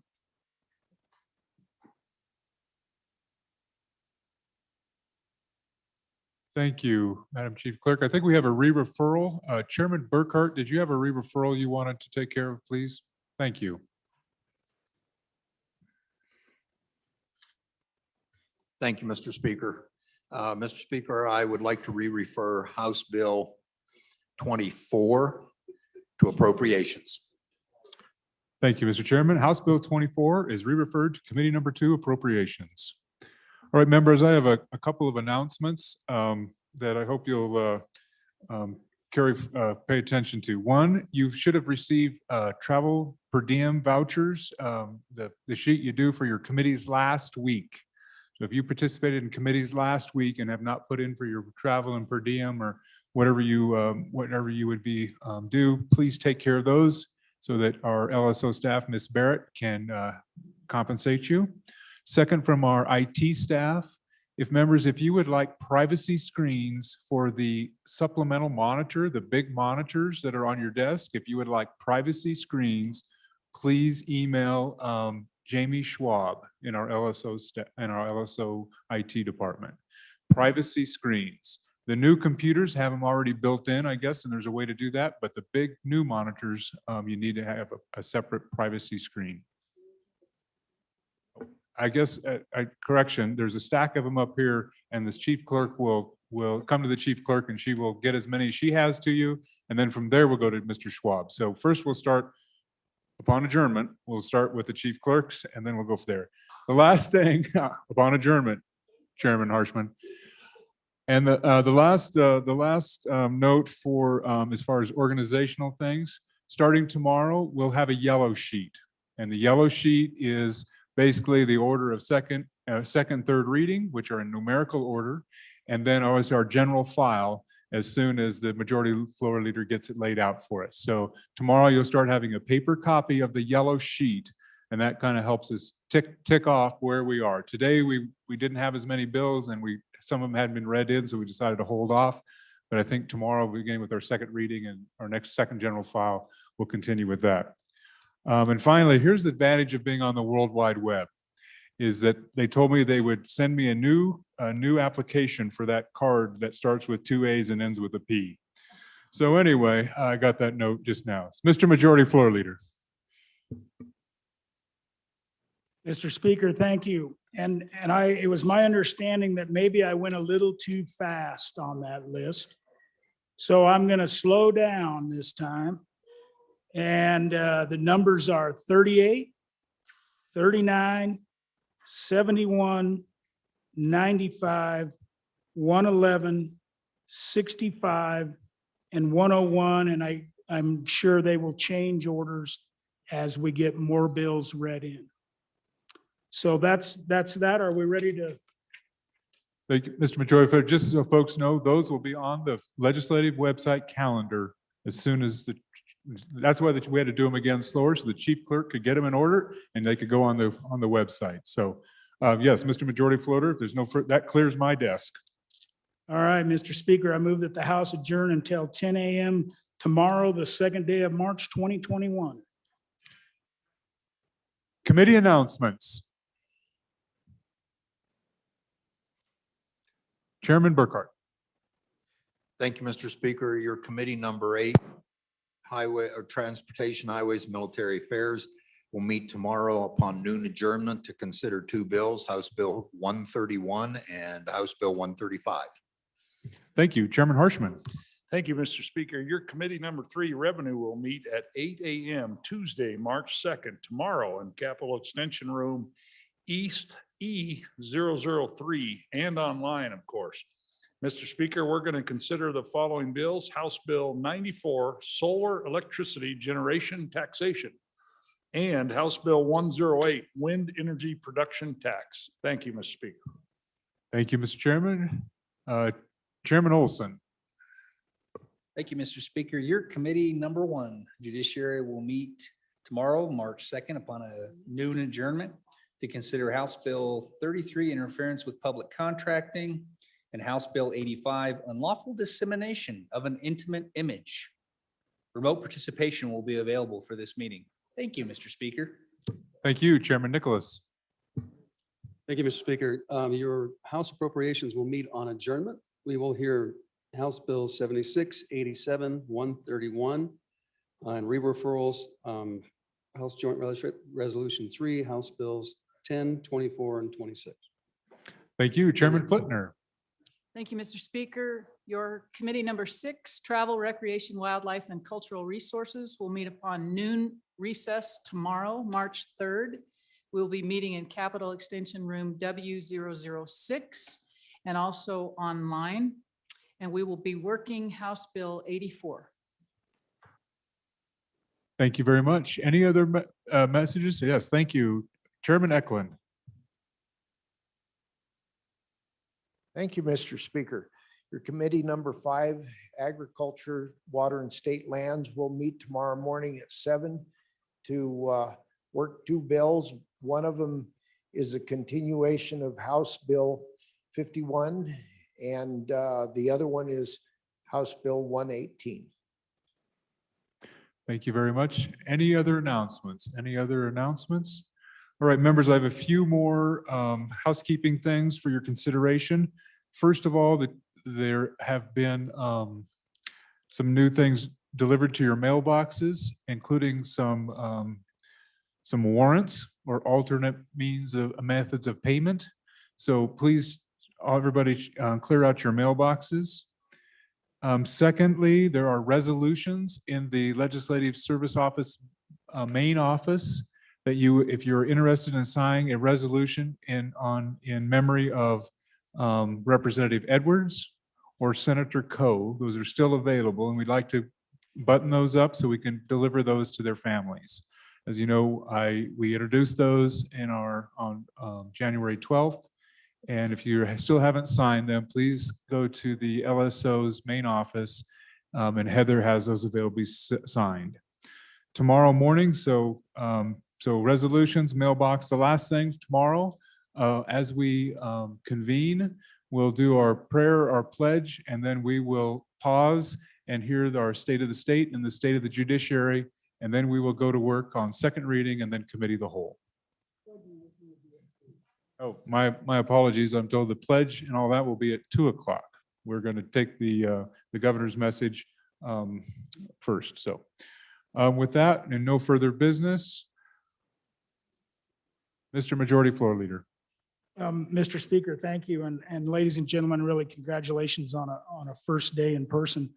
just a reminder, and I was just guilty of it just a second ago, that there's been a pretty good roar on the floor today as people have been talking. And when we have conversations, we should really try to move them out into the side rooms or to the back. I know it's kind of been an old practice, but there seems to be more chatter noise in here. So if we could do that, I think people could hear better. Thank you. And just so you know, equal opportunity, I reminded the majority floor leader that myself earlier. So with that, seeing no further business, you've heard the motion that the House of Representatives, 66 Wyoming representatives adjourn until 10 a.m. Tuesday, March 2nd, 2021. All those in favor, please say aye. All those opposed, say no. The House is adjourned until 10 a.m. March 2nd.